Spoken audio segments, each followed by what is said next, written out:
दोस्तों 1 million subscribers होने की खुशी में और आपके डिमांड पे आज हम लेके आए हैं आपके लिए एक टेंस की फुल फ्लैज वीडियो। इस वीडियो को देखने से पहले आप मुझसे प्रॉमिस करो, एक प्रॉमिस मैं आपसे करता हूं। आप प्रॉमिस करो कि आप वीडियो एंड तक देखोगे और मैं आपसे प्रॉमिस करता हूं कि वीडियो देखने के बाद आपके टेंस हमेशा के लिए पूरे पक्के हो जाने वाले हैं। कोई आपको टेंस सीखने से नहीं रोक सकता। सीखोगे तो क्या, औरों को भी सिखाओगे। आपने कभी इस तरह से टेंसेस को नहीं पढ़ा होगा। आपका आज दूसरा जन्म होने वाला है, तो कमर कस लीजिए पेन और कॉपी के साथ और मेरे साथ चलिए टेंसेस को सीखने।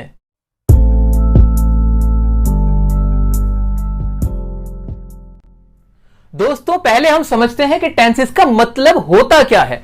टेंसेस ऐसे रूल्स होते हैं इंग्लिश ग्रामर के जो हमें बताते हैं कि कोई भी काम कौन से समय में हो रहा है। तो क्या मैं कह सकता हूं कि टेंसेस का मतलब होता है टाइम, क्योंकि ये वक्त को ही तो बताते हैं। कोई भी काम हो रहा है, खाने का, पीने का, हंसने का, रोने का, वो कौन से समय में हो रहा है वो बता देते हैं हमारे टेंसेस। लेकिन क्या ये सिर्फ टाइम ही बताते हैं? मैं आपको एक एग्जांपल देता हूं। मैंने कहा मैं आपको पढ़ा रहा हूं, मैं आपको पढ़ा रहा हूं। इसमें काम क्या हो रहा है? काम हो रहा है पढ़ाने का। लिखकर भी देख लेते हैं, मैं आपको पढ़ा रहा हूं। तो काम तो हो गया पढ़ाने का, और आप समझ गए कि पढ़ा रहा हूं कोई से वक्त में हो रहा है, कोई से समय में हो रहा है। तो टेंसेस के रूल्स की मदद से हम इसकी इंग्लिश बना लेंगे। ये बात क्लियर हो गई। लेकिन क्या कोई और भी चीज है यहां पे जो मिसिंग है? जी हां, टेंसेस का मतलब सिर्फ टाइम ही नहीं होता। ये हमें बताते हैं कि वो जो काम हो रहा है वो कितना हुआ है। तो यानी टेंसेस में हम देखेंगे कि टाइम और वर्क। जी हां, कि टेंसेस वो रूल्स होते हैं जो हमें बताते हैं कि कोई भी काम कौन से समय में हो रहा है और वो कितना हो रहा है या हो चुका है। अब कोई भी रूल होगा उसकी मदद से हम ये जान लेंगे कि ये भी जो भी काम हो रहा है वो कितना हो चुका है और वो कौन से समय में हुआ है। एग्जाम्पल की मदद से इसको और समझेंगे कि ये सेंटेंस हमने लिखा था, मैं आपको पढ़ा रहा हूं। अब जो हूं वर्ड था तो हिंदी में था, तो हम समझ गए कि ये अभी की बात है, प्रेजेंट की बात है, अभी में काम हो रहा है। अच्छा, वो कितना हो रहा है? अभी पढ़ाने का काम चल रहा है। तो दो बातों का हमें पता चला। अब इन दो बातों को ही लिखने के लिए हमें टेंसेस की मदद लेनी पड़ेगी। तो अभी मोटा मोटा आप ये समझेंगे कि टेंसेस का मतलब होता है ऐसे रूल्स इंग्लिश ग्रामर के जो हमें बताते हैं कि कोई भी वर्ब यानी कोई भी क्रिया जो काम हो रहा है वो कौन से वक्त में हो रहा है और वो कितना हो चुका है, उसका स्टेटस। अब बात करेंगे आगे की कि टेंसेस हमारे कितने टाइप्स के हो सकते हैं। अब दो चीजों पे फोकस करना है ना हमें, टाइम और वर्क। दो ही तो चीजें हैं हमारे पास। तो टाइम देख लो, वर्क देख लो, उन्हीं से रूल्स बनेंगे। रटने की बिल्कुल कोशिश ना करें, मैं आपको वार्न कर रहा हूं। बिल्कुल रटने की कोशिश ना करें। रटते तो आप सालों से आ रहे हैं, तो क्या सीख गए? नहीं सीखे ना। अभी जैसे समझा रहे हैं वैसे आप समझने की कोशिश करिए। तो टाइम कितने तरह का होगा? टाइम कितने तरह का हो सकता है? टाइम 3 तरह का ही तो होता है। कौन कौन सा? एक तो जो बीत गया सो बात गई, जिसे हम बोलते हैं भूतकाल, जिसे हम हिंदी में इंग्लिश में बोल देते हैं पास्ट टेंस, हिंदी में बोलते हैं भूतकाल, यानी बीता हुआ वक्त। आप पैदा हुए थे आज से 20 साल पहले, तो वो पुरानी बात हो गई, तो यानी वो पास्ट हुआ। अभी जो आप जिसमें जी रहे हो उसे बोलते हैं वर्तमान, और जिसे हम बोल देते हैं प्रेजेंट। ये मैं अभी बहुत ही जनरल नॉलेज की बात कर रहे हैं। हम ऐसी ही बात कर रहे हैं, कोई भी अभी इंग्लिश की बात तो हम कर ही नहीं रहे। आपको भी पता है कि कौन से वक्त कितने जो वक्त हैं कितने टाइप के होते हैं, मुझे भी पता है, वही हम यहां डिस्कस कर रहे हैं ना। तो पास्ट बीता हुआ, प्रेजेंट जो अभी में है, और कोई सा भी होता है क्या? हाँ होता तो है। अभी आप एग्जाम क्लियर करने वाले हो, करोगे, यानी फ्यूचर में। अभी ये टेंस पढ़ने के बाद आप बहुत बढ़िया इंग्लिश बोलने वाले हो, तो ये भी तो फ्यूचर है आपका। तो एक हो गया हमारा फ्यूचर, जिसे हम बोलते हैं भविष्यकाल। तो टेंस को तो मैंने कैटेगराइज करने की खूब कोशिश करी कि मैं और भी बढ़ा लूं इसको, इसके टाइप और बना दूं, लेकिन मुझसे तो बने ही नहीं। ये बने सिर्फ 3। एक तो जो समय चला गया जिसे मैंने कहा पास्ट, एक जो चल रहा है प्रेजेंट, और जो आने वाला है उसे बोलेंगे हम फ्यूचर। अब फिर वही बात दिमाग में आई कि टेंस तो ऐसे रूल्स हैं जो दो चीजों को बताते हैं। एक टाइम कि वो काम कौन से समय में हो रहा है वो, और दूसरा वर्क भी तो है। अब काम को भी ऐसे डिफाइन करते हैं। काम कितने तरह का हो सकता है? काम क्या सिर्फ चल ही रहा होता है? नहीं, काम तो पूरा भी हो सकता है। मेरे को कहना है आपसे, मान लीजिए कि मैं आपको पढ़ा चुका हूं, यहां पर एग्जाम्पल था मैं आपको पढ़ा रहा हूं, इसी को मैंने कन्वर्ट कर दिया और मैंने लिख दिया मैं आपको पढ़ा चुका हूं। अब जो पढ़ाने का काम था वो पूरा हो गया है, बिल्कुल पूरा हो चुका है। तो वर्क जो था वो बदल गया, पहले चल रहा था अब कंप्लीट हो गया। तो यानी वर्क के भी कुछ टाइप्स हो सकते हैं। आइए बनाते हैं। तो वर्क में मैंने देखा, एक तो मैंने देखा कंटिन्यूअस, जो काम लगातार चल रहा है उसे हमने बोल दिया कंटिन्यूअस, ठीक है। एक और टाइप बनाया मैंने उसको बोला परफेक्ट। परफेक्ट का मतलब परफेक्ट, आमिर खान को बोलते हैं मिस्टर परफेक्शनिस्ट। या मैंने आपसे कहा कि परफेक्टली हुआ, यानी कोई भी कमी उसके अंदर नहीं बची, वो अधूरा नहीं है किसी भी तरह से, उसे हमने बोला परफेक्ट। तो इसको ऐसे याद रख सकते हैं कि काम परफेक्ट है, उसका मतलब ये हुआ कि वो कंप्लीट है, उसमें कुछ बचा नहीं है। तो कंटिन्यूअस हुआ, परफेक्ट हुआ, और एक और भी तो हो सकता है। कौन सा हो सकता है देखते हैं ना। एक मैंने बोला इंडेफिनिट। अब इंडेफिनिट का मतलब यहां पर क्या हुआ सर? इंडेफिनिट सुना है क्या? हाँ, एक वर्ड सुना है मैंने, डेफिनेटली करूंगा ये काम, निश्चित ही करूंगा। यानी डेफिनेट का मतलब हो गया पक्का, और इंडेफिनिट उसका उल्टा, यानी इंडेफिनिट जो पक्का नहीं है, अनिश्चित, जिसे हम क्या बोल सकते हैं? अनिश्चित, जो पक्का नहीं है। तो कोई काम ऐसा जो पक्का नहीं, आपको पता ही नहीं चल पाता कि वो चल रहा है या पूरा हो चुका है। अभी सबको डिटेल में पढ़ेंगे, बिल्कुल बेफिक्र रहिए। अभी आप सिर्फ एक मोटी मोटी नॉलेज ले लें, एक कॉन्सेप्चुअल क्लियरिटी हमें करनी है। अभी हमने क्या क्या पढ़ा है, थोड़ा सा रिवाइज करते हैं। हमने पढ़ा कि टेंस कितना तरह के होते हैं, टेंस होता क्या है, और टेंस में हमने इनको बांटा टाइम और वर्क में, और टाइम के बेस पे हमने बांटा, और अब वर्क को वर्क के बेस पे बांट रहे हैं। इतना ही तो करा हमने।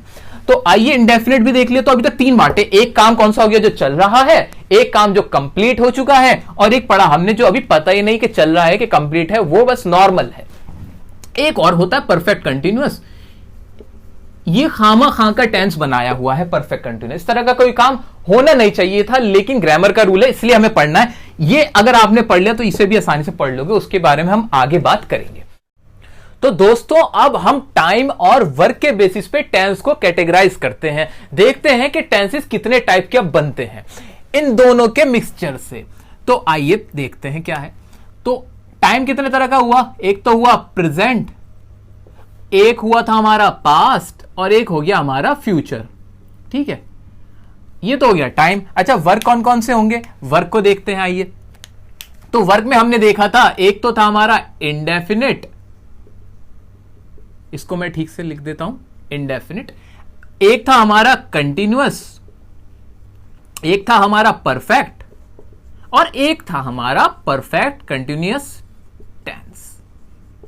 अच्छा, अब इसका मतलब क्या हुआ? यानी प्रेजेंट में भी इंडेफिनिट होगा, ऐसा हो सकता है। हाँ जी, प्रेजेंट में काम हो रहा, टाइम जो है वो प्रेजेंट में, काम है हमारा इंडेफिनिट।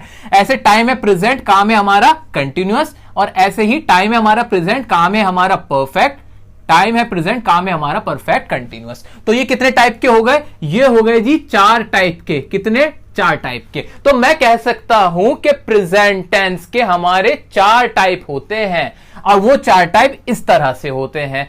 इनके नाम को हमने समझना सीख ही लिया है कि इनके नाम से हम कैसे पता लगा सकते हैं कि कौन सा काम हो रहा है और कितना हो चुका है। तो ये हमने समझ लिया। अच्छा, बिल्कुल समझ में आया। अब एक सवाल और, जिस तरह से प्रेजेंट टेंस में एक काम के बेस पे हमने 4 में कैटेगराइज किया, तो क्या पास्ट और फ्यूचर में भी ऐसा ही होगा? अब ये सवाल आता है, क्या ऐसा ही पास्ट और फ्यूचर में होगा? बिल्कुल होगा। वेरी लॉजिकल, ये बहुत ज्यादा लॉजिकल है। जिस तरह यहां हुआ ऐसे ही यहां पर भी होगा। यहां भी पास्ट का क्या होगा? एक इंडेफिनिट हो जाएगा, past continuous, past perfect, past perfect continuous. क्या फ्यूचर में भी यही चेंज चलेगी? हाँ जी, बिल्कुल चलेगी। ऐसा होगा कि काम कोई फ्यूचर, जो टाइम होगा उस काम का, वो फ्यूचर में होगा। टाइम पता लग गया फ्यूचर का है, लेकिन जो काम हो रहा होगा, जो एक्टिविटी हो रही होगी, वो कैसी होगी? वो शायद कंटिन्यूअस हो, शायद इंडेफिनिट हो, शायद परफेक्ट हो, शायद परफेक्ट कंटिन्यूअस हो। हमें क्या पता? हमें तो रूल से मतलब है। इंडेफिनिट इसका भी हो गया, future indefinite, future continuous, future perfect, और फ्यूचर परफेक्ट कंटिन्यूअस। ये कुछ भी रटने की जरूरत बिल्कुल नहीं है। लोग कहते हैं कि जी 4 टाइप के सेंटेंस होते हैं, टेंसेस होते हैं, 3 होते हैं, इनके टोटल 12 ये वो। अरे नहीं सर, क्यों इतनी मेहनत कर रहे हो? कॉन्सेप्ट समझ लेना, टाइम वर्क दिमाग में ये बैठा लो, अपनी सारी ताकतों का इस्तेमाल करते हुए, अपनी जादुई शक्तियां जो भी हैं आपके अंदर, ये समझ लो टाइम और वर्क का कॉन्सेप्ट, और इसके बेस पे इनको कैटेगराइज इजीली कर लोगे। अब हमारा माइंड बिल्कुल क्लियर हो गया है। अब हमें यह समझ आ चुका है कि टेंसेस होते क्या हैं और उनके टाइप्स किस तरह से बने हैं। सर, आज तक आपने किसी किताब में यह नहीं पढ़ा होगा कि टेंसेस के जो टाइप्स हैं वो बनते कैसे हैं। हम इस वीडियो में यह डिस्कस कर रहे हैं कि टेंसेस के टाइप बने कैसे, यह इंपॉर्टेंट बात थी। इनको कैटेगराइज हम बिना रटे कैसे करें, यह इंपॉर्टेंट बात थी। तो अब हमारा एक ब्रॉड जो अंडरस्टैंडिंग है माइंड की वो हो चुकी है। अब हमारे को क्लियर कट आइडिया है कि हम क्या पढ़ने वाले हैं, यानी इन सब के अब हमें क्या पढ़ने हैं, रूल्स पढ़ने हैं। ये तो बहुत सारे हैं, 12 ये हैं, इनके भी अलग अलग टाइप्स होंगे, कैसे याद रखेंगे ये भी ट्रिक है। दोस्तों, अब हम वीडियो के उस पार्ट में आ गए हैं जहां मुझे आपका 100 and 200% कंसंट्रेशन चाहिए। यह कंसंट्रेशन आपको जिंदगी भर फायदा देने वाला है। यह कॉन्सेप्ट, सर ये कॉन्सेप्ट आप समझ लेंगे, सारे टेंसेस यहीं पर क्लियर होने वाले हैं। तो आइए अभी समझते हैं एक छोटी सी स्टोरी को। मैंने आपसे कहा कि आप अपने स्कूल की तरफ से किसी कंपटीशन में गए, कंपटीशन में भाग लेने आप गए हो, वहां पे और भी बहुत सारे स्कूल के बच्चे आए हुए हैं। अब इतने सारे बच्चों में आपकी पहचान कैसे हो, आप तो खो जाओगे, आपके टीचर्स परेशान हो जाएंगे। तो ऐसे में क्या करना चाहिए या क्या होता है, ऐसा करना चाहिए कि आपको मैं ना एक डिफरेंट कलर की जैकेट्स पहना देता हूं। मान लीजिए हमने क्या किया, अपने स्कूल के बच्चों को रेड कलर की जैकेट पहना दी। अब जो भी हमारे स्कूल के बच्चे हैं सब रेड जैकेट के अंदर, और जो दूसरे स्कूल के बच्चे हैं उनको हमने ग्रीन कलर की जैकेट पहना दी। एक और स्कूल के बच्चे हैं उनको हमने येलो कलर की जैकेट पहना दी। अब ये 3 कलर की जैकेट में हमारे सारे स्टूडेंट्स बैठे हुए हैं। अब हमें क्या याद रखना है, हमें तो बस ये याद रखना है ना कि हमारे स्कूल के बच्चे रेड कलर की जैकेट में है। जो भी रेड कलर की जैकेट में होगा मैं समझ जाऊंगा कि ये हमारे स्कूल का ही स्टूडेंट है। अब चाहे वो कहीं भी चला जाए, घूमे फिरे, हमें टेंशन ही नहीं है। हम तो रेड देखा, पहचान लगाई, बात खत्म। अब हमने ये तो सीख लिया कि टेंसेस जो होते हैं वो 3 टाइप के होते हैं और उनके 4 और वर्क वाले टाइप होते हैं। ये हमने सीख लिया था। टेंसेस कितने वक्त कितने तरह का होता है, काम कितने तरह के होते हैं, ये तो सब क्लियर हो गया। अब उनकी पहचान, ऐसे ही टेंसेस में हमने रेड जैकेट पहनानी है, कुछ बच्चों को हमें येलो जैकेट पहनानी है, कुछ को ग्रीन जैकेट पहनानी है। जी हां, ये जो हमने 3 जैकेट पहनाई ना, वो ऐसे पहनाई कि हमने क्या किया, हमने लिखा कि प्रेजेंट टेंस जो भी होगा, जो हमारा प्रेजेंट टेंस होगा ना, उसकी जो हम हेल्पिंग वर्ब इस्तेमाल करेंगे वो कौन सी होंगी, वो होंगी हमारी do, does, is, am, are और हैज, हैव। ये हमें याद रखना है कि ये जब भी होंगे ना, प्रेजेंट हमें दिखाना होगा तो हम इन वाली हेल्पिंग वर्ब्स को याद रखेंगे। डू, डज, इज, एम या आर, हैज या हैव, ये याद रखना है। अच्छा, और स्कूल के बच्चों को हम क्या पहनाते हैं, पास्ट वालों को। अब कभी भी टाइम हो पास्ट टेंस में तो उसकी पहचान के लिए कि वो टाइम कैसे पहचाने, उसके लिए हमने जैकेट कौन सी पहनाई। मान लीजिए हमने ग्रीन जैकेट पहनाई तो डू डज का हमने करा डिड, इज, एम, आर का करा हमने वॉज या फिर वर, हैज, हैव का हमने कर दिया सिंपल हैड।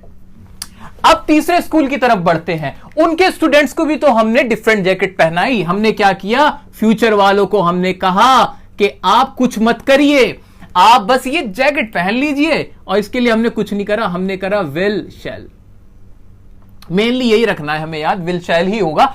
आगे वैसे होता है विल शैल हैव भी, अगर एक साथ हो तब भी आप समझ लेंगे फ्यूचर। मेन आपको इस पे फोकस करना है, विल शैल। इसकी बात जब करेंगे तब और इसकी अंडरस्टैंडिंग होगी हमें। तो अभी सिर्फ पहचान के लिए टेंसेस के अंदर ट्रांसलेशन के टाइम पे इंग्लिश पढ़ते हुए किसी भी सेंटेंस की हमें यह ध्यान देना है कि अगर हेल्पिंग वर्ब ये वाली है, ये हेल्पिंग वर्ब है, तो उसका टेंस का टाइम तो प्रेजेंट होगा।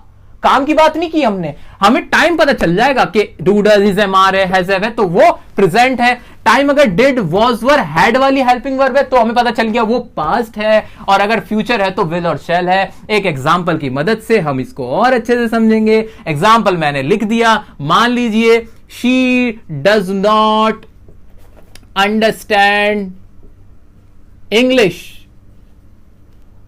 मुझे नहीं पता इसकी अभी हिंदी क्या है, मैंने तो इसको अभी पढ़ा ही नहीं है, लेकिन क्या मैं इस पोजीशन में हूं कि मैं समझ जाऊं कि इसमें टेंस कौन सा यूज हो रहा है? जी हां, बिल्कुल सही जवाब, डज आ रहा है यहां पे।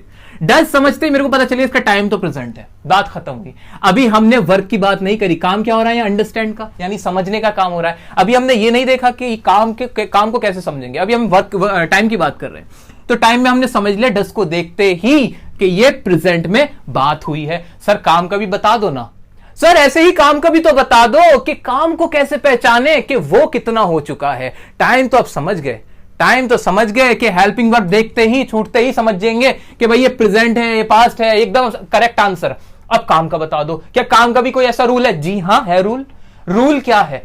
जो हमारी ये वर्ब होती है ना, मेन वर्ब, ये फर्स्ट, सेकंड और थर्ड फॉर्म्स होती हैं। इसकी 3 फॉर्म्स होती हैं, फर्स्ट, सेकंड, थर्ड फॉर्म्स होती हैं जो भी वर्ब होती है। मान लीजिए गो है ना, तो गो तो ही उसकी फर्स्ट फॉर्म, सेकंड फॉर्म हो गई वेंट और थर्ड फॉर्म हो गई गॉन। 3 फॉर्म्स होती हैं जितनी भी हमारी एक्शन वर्ब होती है। ये बात आप अच्छे से समझ लीजिए। मैं बार बार कह रहा हूं कि जो इंपॉर्टेंट है, जो मोस्टली यूज होती हैं, उनकी थर्ड फॉर्म जितनी तीनों फॉर्म्स हम वीडियो के लास्ट में आपको दे देंगे। अभी आपको इतना याद रखना है कि 3 फॉर्म्स होती हैं, आपको पता भी होगा बहुत सो को। तो आपको अब इसके थ्रू पहचान करनी कि काम कितना हुआ है। जब भी वर्ब की फर्स्ट फॉर्म हो तो समझ लो कि काम कौन सा है, वो है इंडेफिनिट। कभी भी वर्ब की फर्स्ट फॉर्म देखो तो समझ लेना वो इंडेफिनिट है, मेनली वो इंडेफिनिट है। वर्ब की फर्स्ट फॉर्म के साथ, वर्ब की फर्स्ट फॉर्म के साथ अगर आईएनजी लगा हो, क्या लगा हो?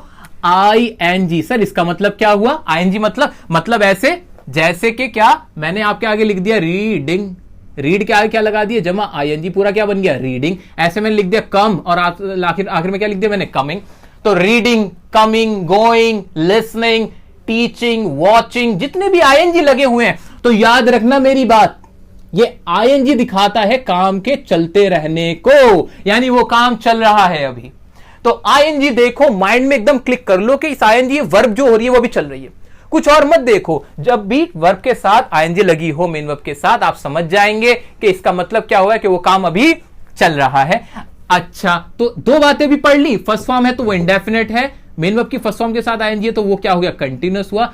अच्छा, अब मेन वर्ब की जब थर्ड फॉर्म इस्तेमाल हो तो क्या होता है? थर्ड फॉर्म जब इस्तेमाल हो, थर्ड फॉर्म का मतलब ही अपने आप में होता है पूरा हो चुका होना। जैसे कि मैंने आपसे कहा she has gone, gone word यहां पर यूज किया, क्या यूज किया? ये वाला गॉन यूज कर लिया। अब इस गॉन का मतलब ही पता क्या है? गया हुआ। इसका मतलब जाना नहीं बन जाता, अब इसका मतलब ही हो गया गया हुआ। ऐसे मैंने एक वर्ड यूज किया टायर्ड, टायर्ड का मतलब हुआ थका हुआ।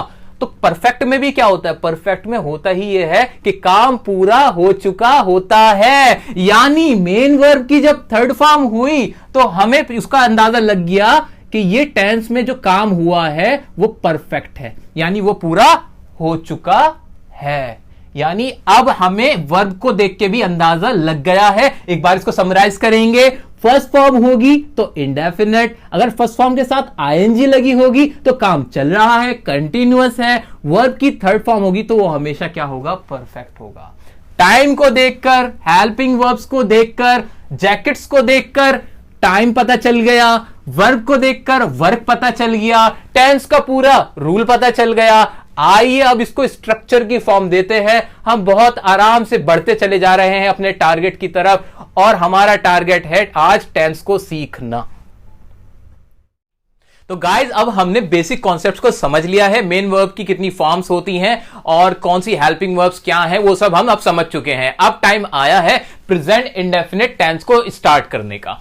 तो प्रेजेंट इंडेफिनिट टेंस का इस्तेमाल कब होता है? प्रेजेंट इंडेफिनिट टेंस का इस्तेमाल हम अपनी आदतों को बताने के लिए, अपना शेड्यूल बताने के लिए और अपना रूटीन बताने के लिए करते हैं। जी हां, जब भी आप प्रेजेंट इंडेफिनिट टेंस का इस्तेमाल करोगे तो यही वाले बातें बताओगे, इन्हीं सेंटेंसेस का आप इस्तेमाल करोगे बहुत ज्यादा इस्तेमाल होता है, न्यूज़पेपर में भी इसका इस्तेमाल होता है, तो याद रखना न्यूज़पेपर्स के अंदर भी प्रेजेंट इंडेफिनिट टेंस में बहुत यूज किया जाता है, तो ये एक अलग चीज है। बाकी जो हमने 3 यूजेस पढ़े वो प्रेजेंट इंडेफिनिट टेंस के हैं। अच्छा, हिंदी में सर कैसे पहचानूं कि ये प्रेजेंट इंडेफिनिट टेंस का रूल लगेगा यहां पे? उसको पहचानने के लिए तरीका सुनिए। अब आप कोई भी हिंदी का सेंटेंस जिसके आखिर में क्या आवाज निकले, ता है, ती है, ते है, तो हो, तो आप प्रेजेंट इंडेफिनिट टेंस वहां लगा देना, बिना सोचे समझे बस लगा डालना। अगर ये वाली पहचान आप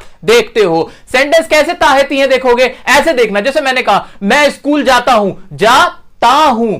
मेरी मम्मी खाना पकाती है, तुम वहां क्या करते हो, तुम झूठ क्यों बोलते हो, हम इंग्लिश पढ़ते हैं। तो ये हिंदी की पहचाने मैंने आपको बता दी, लेकिन इसका हमेशा इस्तेमाल मत करना, पता चला पूरी जिंदगी आप बस यही इस्तेमाल सीख के पहचान कर रहे हो। नो, ये तो अभी बेसिक्स के लिए बताया है, ये आपकी एक मदद की गई है। असली रूल तो आपको ऐसे ही याद करना है। कैसे? कि जहां आदतें होंगी, जहां पे आपको इंडेफिनेट और प्रेजेंट टाइम कौन सा होगा, प्रेजेंट का काम कैसा होगा, इंडेफिनेट का, इस तरह से आपको कॉन्सेप्ट याद करना है। ठीक है, तो आगे बढ़ते हैं। तो हमारा पहला है रूल अफर्मेटिव के लिए। अब ये सर अफर्मेटिव क्या होता है? डिफरेंट सेंटेंस हम अपनी लाइफ में बोलते हैं, जैसे कि हम वो कहते हैं कि मैं जाता हूं, मैं वहां क्रिकेट खेलता हूं, ये सारे तो हो गए अफर्मेटिव के, यानी इनमें हां में बात हुई, हां ये मैं काम करता हूं। ऐसे मैंने कहा जो मैं काम नहीं करता हूं उनके लिए क्या होगा?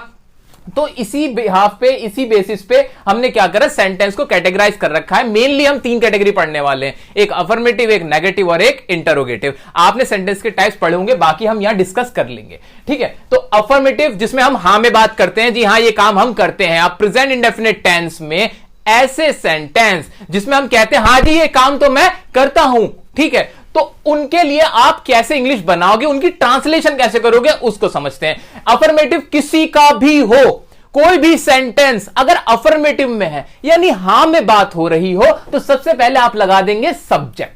सब्जेक्ट आ जाएगा, यानी जो काम करता है उसका नाम आ जाएगा, उसकी इंग्लिश यहां पर आ जाएगी। जैसे कि अब ये मैं है, तो मैं यहां पर क्या है, काम करने वाला है। मैं व्हाइट बोर्ड पर लिखता हूं, तो इसके लिए क्या सब्जेक्ट बना, मैं इसका सब्जेक्ट हो गया। आगे बढ़ेंगे। मेन वर्ब की कौन सी फॉर्म, रूल तो हमारे यहां लिखे हुए तो है, मेन वर्ब की कौन सी फॉर्म लगेगी, फर्स्ट कब लगेगी, जब इंडेफिनिट होगा। तो हम पढ़ ही क्या रहे हैं, प्रेजेंट इंडेफिनिट, तो मेन वर्ब की फर्स्ट फॉर्म लग गई सर। यहां पे आपको हमने रीजन भी दिया, वजह भी दी कि ये फॉर्मूला बन कैसे रहा है। रटने की कोई भी जरूरत नहीं है। अगर ये वीडियो देखने के बाद भी अगर आप रट रहे हो, तो सर ये वीडियो बनाने का हमारा जो पर्पस था वो फुलफिल नहीं हो पाएगा। मुझे पूरी उम्मीद है हमारे सब साथी इसको रटेंगे नहीं और इसको ऐसे ही समझेंगे। और वीडियो को लाइक जरूर कर देना अगर आपको ये रीजन जानने के बाद मजा आया हो तो यहां मेन वर्ब की कौन सी फॉर्म लगनी है, फर्स्ट। कौन सी लगी, हां फर्स्ट लगी, बिल्कुल कोई सोचना ही नहीं है, फर्स्ट फॉर्म लगी, ठीक है। अब एस या ईएस लगेगा, वो कब लगेगा, वो तब लगेगा।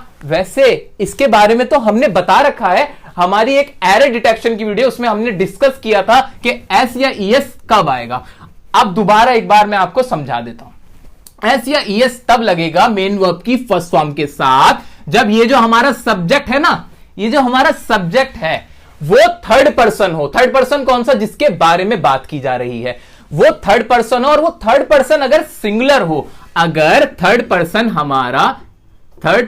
हमारा सिंगुलर हो, और उसके साथ हम क्या लगाएंगे, वो हमारा सब्जेक्ट है, तब हम लगा देंगे मेन वर्ब की फर्स्ट फॉर्म के साथ एस या ईएस। इसको एग्जांपल के साथ भी समझ लेते हैं। जैसे सेंटेंस है मेरा, कुणाल मेरे साथ रहता है। कुणाल मेरे साथ रहता है। कुणाल कौन, थर्ड पर्सन जिसके बारे में बात की गई है, यानी वो फर्स्ट पर्सन नहीं, कहने वाला नहीं, सुनने वाला नहीं, वो थर्ड पर्सन है, कोई तीसरा है। तो कुणाल थर्ड पर्सन हुआ कि नहीं हुआ, क्या वो सिंगुलर है, हां कुणाल एक व्यक्ति है, तो उसके साथ मेन वर्ब जो भी होगी हम क्या लगा देंगे, एस या ईएस लगा देंगे। अच्छा, लास्ट में फिर आ जाएगा हमारा ऑब्जेक्ट। तो हमने इसको पूरा अच्छे से समझ लिया, सब्जेक्ट, वर्ब की फर्स्ट फॉर्म, एस या ईएस और ऑब्जेक्ट। क्लियर। अब इसको एग्जांपल से समझेंगे। अफर्मेटिव हमारा खत्म हो जाएगा। फिर मैं व्हाइट बोर्ड पर लिखता हूं, सब्जेक्ट क्या, मैं की इंग्लिश क्या हो जाएगी, आई। अच्छा, आई के साथ एस या ईएस लगा दूं, क्या लगाऊंगा, क्या दिमाग में सोचो, सब्जेक्ट सोचते ही एस ईएस का दिमाग में ख्याल आना चाहिए। आई तो ऐसा लग रहा है सिंगुलर, अरे नहीं, मुझे मतलब ही नहीं है कि सिंगुलर है कि प्लूरल, मुझे देखना है थर्ड पर्सन है कि नहीं। पहले तो ये देखो ना कि थर्ड पर्सन है कि नहीं। नहीं जी, ये थर्ड पर्सन नहीं है, ये तो फर्स्ट पर्सन है, इसलिए SEIS का कोई क्वेश्चन ही नहीं बनता। SES नहीं लगाएंगे। ओहो मजा आया, ठीक है, कोई दिक्कत नहीं। आगे बढ़ूंगा मैं। मेन वर्ब की फर्स्ट फॉर्म आनी है। मेन वर्ब क्या है इसमें? मैं व्हाइट बोर्ड पर लिखता हूं। लिखना, लिखने की इंग्लिश क्या होती है? राइट। तो यहां हम क्या लिख देंगे? राइट। हम भी राइट कर देंगे, ठीक है। आई राइट, और ऑब्जेक्ट क्या है इसमें? किसके ऊपर लिखा जा रहा है? व्हाइट बोर्ड पर। तो मैं लिखूंगा आई राइट ऑन, और हमारा क्या आ जाएगा? White board. मैंने कोई भी सेंटेंस रटने की कोशिश ही नहीं करी, मैंने बस रूल देखा और कर लिया। अच्छा, हिंदी से भी समझ लो जरा इसको। मैं व्हाइट बोर्ड पर लिखता हूं, ये क्या मेरे शेड्यूल है? शायद मेरा शेड्यूल हो सकता है। मेरी आदत है? हां मेरी आदत हो सकती है। मेरा रूटीन है? हां जी हो सकता है। तो ये वाला प्रेजेंट इंडेफिनिट इंग्लिश वाले जो हमने पहचान बनाई थी उससे प्रूव हुआ। अब देखो, क्या हिंदी वाली पहचान, एक और पहचान तो थी, आखिर में ताहू आ रहा है, ये तो रहा ताहू। हां, मैं व्हाइट बोर्ड पर लिख ताहू आया, ताहू कोई भी आएगा तो वो क्या होगा? प्रेजेंट इंडेफिनिट होगा। तो हमने दोनों तरीके से समझ ली सर ये वाली बात, और रूल तो हमें पता ही है। आओ दूसरे एग्जांपल पे। तुम उसे जानते हो। अब ते हो माइंड में आते ही समझ में आ गया क्या ये प्रेजेंट इंडेफिनिट है। तुम उसे जानते हो यानी ये हमारा हुआ प्रेजेंट इंडेफिनिट। इसको भी बनाए, जल्दी से बनाते हैं। आइए, सब्जेक्ट जल्दी बनाओ। तो तुम की इंग्लिश क्या हो जाएगी? तुम की इंग्लिश होगी हमारी यू। वर्ब क्या है? वर्ब आएगी ना, मेन वर्ब क्या है? उसे जानते। जानने की इंग्लिश क्या होती है? नो। अच्छा, SEIS लगा दूं? लगा दें क्या हम यहां SEIS? नहीं लगाएंगे सर, क्योंकि ये तो थर्ड पर्सन है ही नहीं, ये तो सेकंड पर्सन है। अच्छा, बहुत अच्छी बात। यू नो, और उसे की इंग्लिश क्या हो जाएगी? उसे की इंग्लिश हो जाएगी हिम या हर। डिपेंड करता है, अगर लड़के के बारे में बात हुई है तो हिम, लड़की के बारे में हुई है तो हर। अगले एग्जांपल पे आ सकते हैं अब हम। कुणाल मेरे साथ रहता है, इसको हमने पहले पढ़ ही लिया है, तो कुणाल के साथ हमें पता है SEIS लगेगा। वर्ब क्या है इसके अंदर? रहता। रहने की इंग्लिश क्या होती है? लिव। S लगेगा? बिल्कुल लगेगा। Kunal lives with me. ये हमने इसके एग्जांपल करे अफर्मेटिव के। दोस्तों, अब हम बात करने वाले हैं प्रेजेंट इंडेफिनिट टेंस के नेगेटिव सेंटेंस की। अफर्मेटिव हो चुका, नेगेटिव में देखते हैं क्या इसके अंदर चेंजेस हैं। बेसिक तो बात वही रहेगी कि नेगेटिव कोई सा भी होगा, नहीं वाला होगा। शुरुआत तो सब्जेक्ट से ही होगी और खत्म ऑब्जेक्ट पे ही होगा, ये तो क्लियर है हमें, ठीक है। अब देखते हैं सब्जेक्ट के बाद क्या लगाएंगे। तो हिंदी से इंग्लिश बनाते वक्त आप सबसे पहले सब्जेक्ट इंग्लिश बनाओ, उसके बाद डू या डज लगाओ। डू किसके साथ, डज किसके साथ? तो डू जाएगा प्लूरल्स के साथ जो एक से ज्यादा है, और सिंगुलर्स के साथ लगेगा डज। लेकिन याद रखना आई के साथ आप इस्तेमाल हमेशा करोगे डू, ठीक है। कंफर्म, कोई डाउट नहीं जी। आगे बढ़ जाते हैं। सर नॉट लगा देना, क्योंकि नॉट की ही हिंदी नहीं होती है। उसके बाद मेन वर्ब की फर्स्ट फॉर्म प्लस ऑब्जेक्ट, ये रहेगा फॉर्मूला नेगेटिव सेंटेंसेस के लिए। एग्जांपल की मदद से इसको करते हैं। एग्जांपल है मेरा, मैं झूठ नहीं बोलता हूं। आपके सामने मैंने एक एग्जांपल रखा, मैं झूठ नहीं बोलता हूं। मैंने कहा इसकी इंग्लिश बनाओ। अब क्या पहला स्टेप होना चाहिए मेरा? पहला स्टेप ये होना चाहिए, सर ये टेंस कौन सा है? सर ये टेंस कौन सा है? हाँ जी, इसमें कोई काम हो रहा है। क्या काम हो रहा है? झूठ बोलने का काम हो रहा है। मैं झूठ नहीं बोलता हूं, यानी नहीं बोलता नेगेटिव है। ये आपकी कोई आदत है? हां मेरी आदत है, मैं अपनी आदत बता रहा हूं। आदतें तो प्रेजेंट इंडेफिनिट टेंस का पार्ट है, ये तो प्रेजेंट इंडेफिनिट टेंस हुआ। कंफर्म, पता चल गया प्रेजेंट इंडेफिनिट टेंस है। अच्छा, और कोई पहचान? और भी तो पहचान थी। हाँ, हिंदी वाली पहचान। क्या इसके आखिर में ता है, ती है वगैरह आ रहा है? हाँ, मैं झूठ नहीं बोलता हूं, मैं आ तो रहा है, ये ता हूं, ये तो प्रेजेंट इंडेफिनिट टेंस है। अब इसको हम ऐसे समझ रहे हैं सर कि कभी भी कोई भी सेंटेंस हमारे सामने आ जाए तो उसकी कैसे इंग्लिश बनानी है, ये माइंडसेट बना के हमें पढ़ना है। ये नहीं कि इसको सिर्फ ये एग्जांपल है, सॉल्व करे खत्म। नो, एग्जाम्पल 1000, 2000, लाख, कितने भी आप सेंटेंस बनाओगे रूल यही लगेगा, पहचाने यही रहेंगी, ये टस से मस नहीं होगी सर। इसलिए हमने पहचानों को माइंड में रखते हुए करना है, फिर प्रैक्टिस हो जाएगी तो ज्यादा सोचने की जरूरत नहीं पड़ा करेगी, बिलीव मी। ओके, तो मैं झूठ नहीं बोलता, ये कंफर्म हो गया, प्रेजेंट इंडेफिनिट का नेगेटिव है। सब्जेक्ट की इंग्लिश मैं की क्या बन जाएगी सर? मैं की इंग्लिश बनेगी आई, कोई दिक्कत नहीं। आई के साथ डू या डज में से क्या लगा दूं? आई के साथ हमने पढ़ा डू लगेगा, डू लग जाएगा। अच्छा, नॉट, हाँ जी नॉट तो लगना ही लगना है, तो आई डू नॉट। और इंग्लिश क्या है इसकी? वर्ब क्या है इंग्लिश इसकी झूठ बोलने की? टेल अ लाई होती है, तो क्या लिखेंगे हम? I do not tell a lie. तो इसकी इंग्लिश हमने बना दी I do not tell a lie, मैं झूठ नहीं बोलता हूं। अगला क्या है? तुम दवाई नहीं लेते हो। इसके लिए सब्जेक्ट क्या होगा? सब्जेक्ट की इंग्लिश हम बनाएंगे तुम की इंग्लिश क्या हो जाएगी? यू। उसके बाद डू या डज आएगा। तुम क्या होता है हमारा? प्लूरल होता है, प्लूरल्स के साथ हम क्या लगा देते हैं? डू आ जाएगा, नॉट भी सबके साथ आ जाएगा। यू डू नॉट, वर्ब क्या है इसमें? लेना, लेने की इंग्लिश हो जाएगी take. You do not take, दवाई को बोलते हैं मेडिसिन, तो you do not take medicine. ठीक है, ओके। अगला है हमारा वह कोशिश नहीं करती है। इसमें सब्जेक्ट क्या हमारा? शी, लड़की के लिए शी आता है। डू या डज सिंगुलर्स के साथ लग जाएगा डज। डज नॉट, कोशिश करने की पूरी इंग्लिश होती है try. She does not try. ये हमने नेगेटिव समझे, फॉर्मूला समझा। सर याद रखें, हमने जो भी ये सेंटेंसेस करे हैं फॉर्मूले की मदद से करे हैं, और ये फॉर्मूला कैसे बना ये भी आज हमें पता है। आपको पता चल रहा है एक एक रीजन के टेंसेस के कौन सा स्ट्रक्चर कैसे बन रहा है, तो इसमें रटने वाली बात नहीं है। यह वीडियो देखने के बाद आपको इतनी नॉलेज हो जानी चाहिए कि आप दूसरे को भी पढ़ा सको। गाइस, ये टाइम आ गया है इंटरोगेटिव सेंटेंस का, सवालों को पूछने का। जी हां, वो वाले सेंटेंस जिसमें हम सवाल पूछते हैं उनकी इंग्लिश कैसे बनानी है वो देख लेते हैं।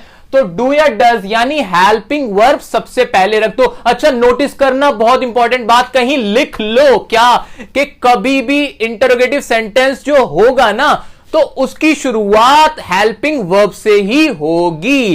तो याद रखना है हमें कि उसकी शुरुआत हेल्पिंग वर्ब से होगी। जो भी टेंस होगा उसकी हेल्पिंग वर्ब सबसे पहले आएगी। ठीक है, तो इसकी हेल्पिंग वर्ब डू या डज थी, तो डू या डज आ गया। डज किसके साथ? डू किसके साथ? वही नेगेटिव वाला रूल जो हमने नेगेटिव सेंटेंस में रूल पढ़ा है ना, वही लगेगा। सिंगुलर्स के साथ डज, प्लूरल्स के साथ डू, और आई के साथ भी डू आएगा। सब्जेक्ट रखेंगे, फिर मेन वर्ब की फर्स्ट फॉर्म प्लस ऑब्जेक्ट। ठीक है, सब अब एग्जांपल्स हैं, एग्जांपल से हम सेंटेंस को बनाते हैं। क्या तुम खेलते हो? इसमें एक सवाल पूछा, क्या तुम खेलते हो? उसकी इंग्लिश बनाते हैं जल्दी से। डू या डज में से क्या आ जाएगा? सब्जेक्ट देखो, तुम क्या होता है? प्लूरल। प्लूरल के साथ क्या लगा दूं? डू, तो लगा दूंगा डू। तो डू, और उसके बाद क्या सब्जेक्ट क्या है? यू। खेलने की इंग्लिश प्ले, फर्स्ट फॉर्म रहेगी क्वेश्चन मार्क। खत्म। अच्छा, ये लगाना मत भूलना, मार्क ऑफ इंटरोगेशन कहते हैं इसे, ये भी पढ़ा जाता है सर, तो इसको मार्क ऑफ इंटरोगेशन को लगाना ना भूले लिखते हुए। ठीक है, अच्छा, क्या तुम वहां रहते हो? इसमें भी तो एक सवाल था। अच्छा चलो, छोटा सा एक और मजा करते हैं इसमें। क्या, शुरू से चलते हैं, क्या ये प्रेजेंट इंडेफिनिट टेंस कैसे है ये देख लेते हैं। ते हो लास्ट में आ रहा है? हाँ आ रहा है।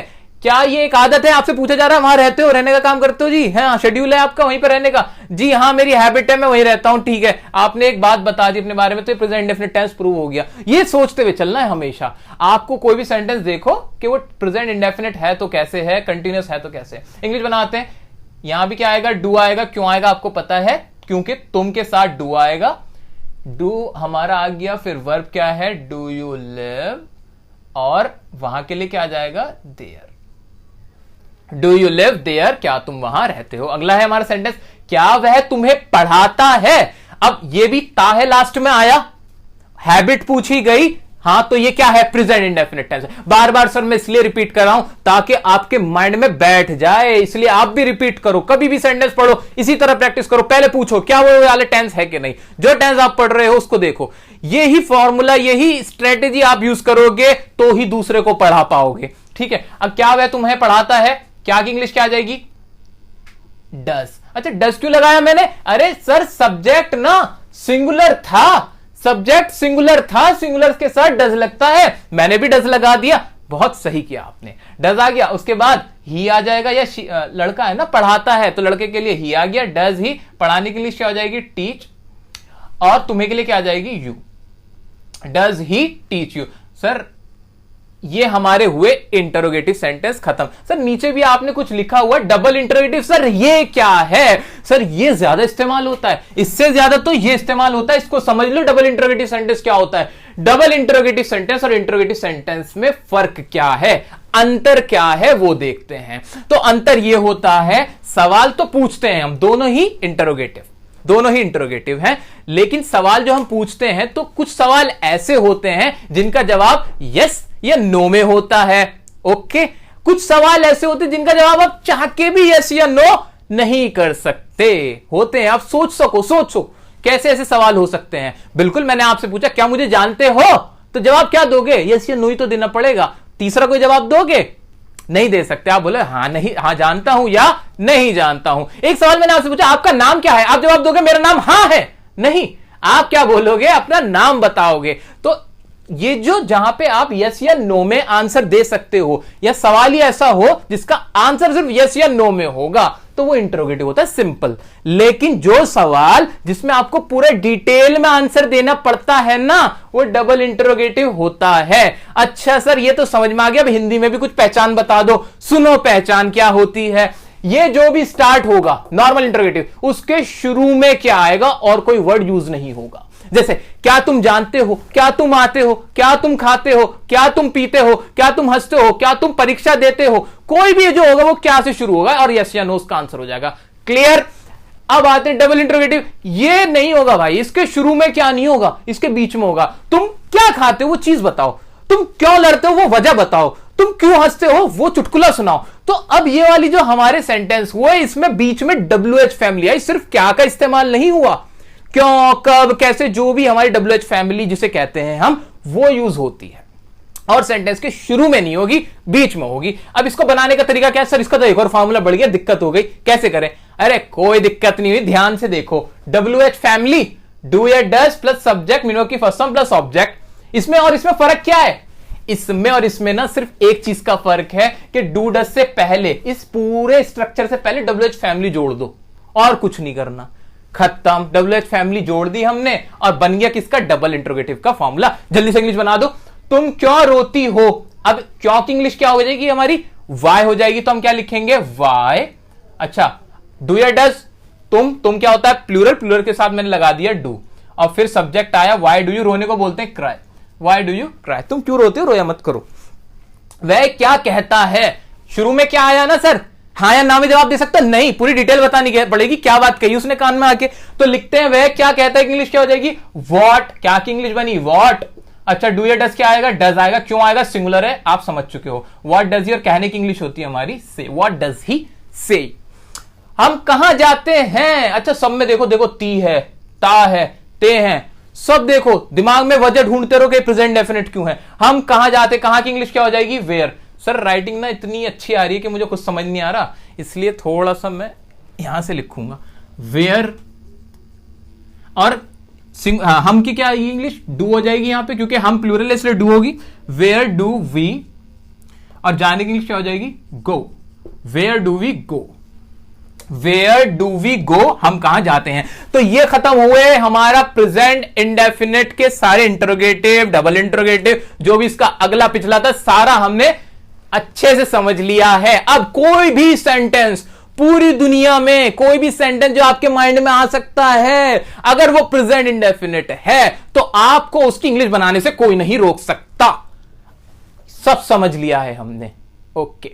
तो अब बात करेंगे प्रेजेंट कंटिन्यूअस टेंस की। दोस्तों हम टेंस पढ़ रहे हैं और गाइस अब हम प्रेजेंट कंटिन्यूअस टेंस पढ़ रहे हैं। मैं आपसे बात कर रहा हूं, आप मुझे देख रहे हो, सर ये क्या कह रहे हो। जी हां, ये रहे हो, रही हो, रहे हो, ये जितने भी हैं ये बता रहे हैं कि प्रेजेंट में कोई काम चल रहा है। और प्रेजेंट में जब भी कोई काम चल रहा हो, या मैं कह सकता हूं कि काम जब भी चल रहा हो, तो आपको करनी है दिल की बात। वो कैसे होगी जी, वो ऐसे होगी कि आप जब भी कंटिन्यूअस देखो, कोई भी टेंस हो, प्रेजेंट का, पास्ट का, फ्यूचर का, अगर वो चल रहा है काम को चलते हुए दिखाने के लिए, तो हम क्या करते हैं, मेन वर्ब की फॉर्म लगाते हैं फर्स्ट और उसके साथ लगा देते हैं आईएनजी, क्योंकि वो होती है उस सेंटेंस की दिल की धड़कन। अगर आप आईएनजी नहीं लगा रहे हो तो आप उसकी धड़कन रोक दोगे। तो याद रखना, अगर कंटिन्यूटी होगी तो हम लगाएंगे आईएनजी। एग्जांपल्स के साथ आप समझेंगे स्ट्रक्चर्स को।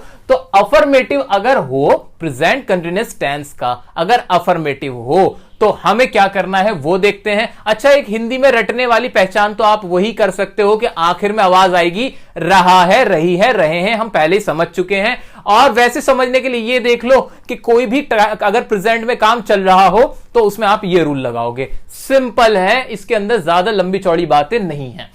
तो सबसे पहले अफर्मेटिव का बनाते वक्त सब्जेक्ट ही रखेंगे, हम जानते हैं। उसके बाद हेल्पिंग वर्ब आएगी। अच्छा, इंडेफिनिट में याद करो, देखो उसमें थोड़ा फर्क था। प्रेजेंट इंडेफिनिट के अफर्मेटिव में हेल्पिंग वर्ब नहीं आती, प्रेजेंट इंडेफिनिट के अफर्मेटिव और पास्ट इंडेफिनिट के अफर्मेटिव को छोड़ के अफर्मेटिव किसी का भी होगा तो ऐसे ही होगा, सब्जेक्ट और उसके बाद आएगी उसकी हेल्पिंग वर्ब। चलिए ये तो एडवांस बात थी, अभी हम आ जाते हैं बेसिक्स पे। सब्जेक्ट, उसके बाद रखेंगे इज एम आर, उसकी हेल्पिंग वर्ब, फिर लगाएंगे ये दिल की धड़कन, मेन वर्ब की फर्स्ट फॉर्म प्लस आईएनजी। ठीक है, तो इसको मैं यहां इससे जोड़ देता हूं ताकि आप थोड़ा सा समझ पाओ। ठीक है, तो यहां ये आ जाएगा मेन वर्ब की फर्स्ट फॉर्म प्लस आईएनजी और उसके बाद सबके आखिर में ही आता है ऑब्जेक्ट। ठीक है, तो ये तो अफर्मेटिव का था। जल्दी से इसके एग्जांपल करके इसको भी हम सीख लेते हैं। अच्छा, मैं आ रहा हूं, मैं अभी प्रेजेंट में टाइम में अभी आ रहा हूं, तो इसके लिए क्या स्ट्रक्चर लगाऊं? सिंपल है, सब्जेक्ट रखूं, मैं का क्या बनाऊंगा? मैं का हो जाएगा आई के साथ हमने पढ़ा के एम आ जाएगा और इसके अंदर वर्ब क्या है? कम, और साथ में क्या लगेगा? I N G, I am coming. अच्छा, ये तो छोटा सा सेंटेंस था। अब मेरी दिक्कत ये है, मैं आपको बहुत लंबे लंबे सेंटेंस यहां अभी नहीं करा सकता। फिर आप पूछोगे सर यहाँ टू कैसा आया, या यहां ये कैसा आया, वो कैसे आया, और आप उसमें फंस जाओगे। तो अब ये छोटे जरूर करा रहे हैं हम, लेकिन आपको याद रखना है सेंटेंस कितना ही बड़ा हो, रूल यही लगेगा। तो शॉर्ट में समझते हैं हम। अब जैसे आई एम कमिंग था, अगर मैं बोलूं कि मैं दिल्ली से आ रहा हूं तो मैं ये भी कर सकता हूं आई एम कमिंग फ्रॉम दिल्ली। जब मैं घर से आ रहा हूं आई एम कमिंग फ्रॉम होम। अगर मैं स्कूल से आ रहा हूं तो कोई भी अकॉर्डिंगली आप चेंज कर सकते हो। लास्ट में क्या आ रहा है वो मैटर नहीं करता, वो हमारा ऑब्जेक्ट है, एज इट इज उसकी इंग्लिश बना देना।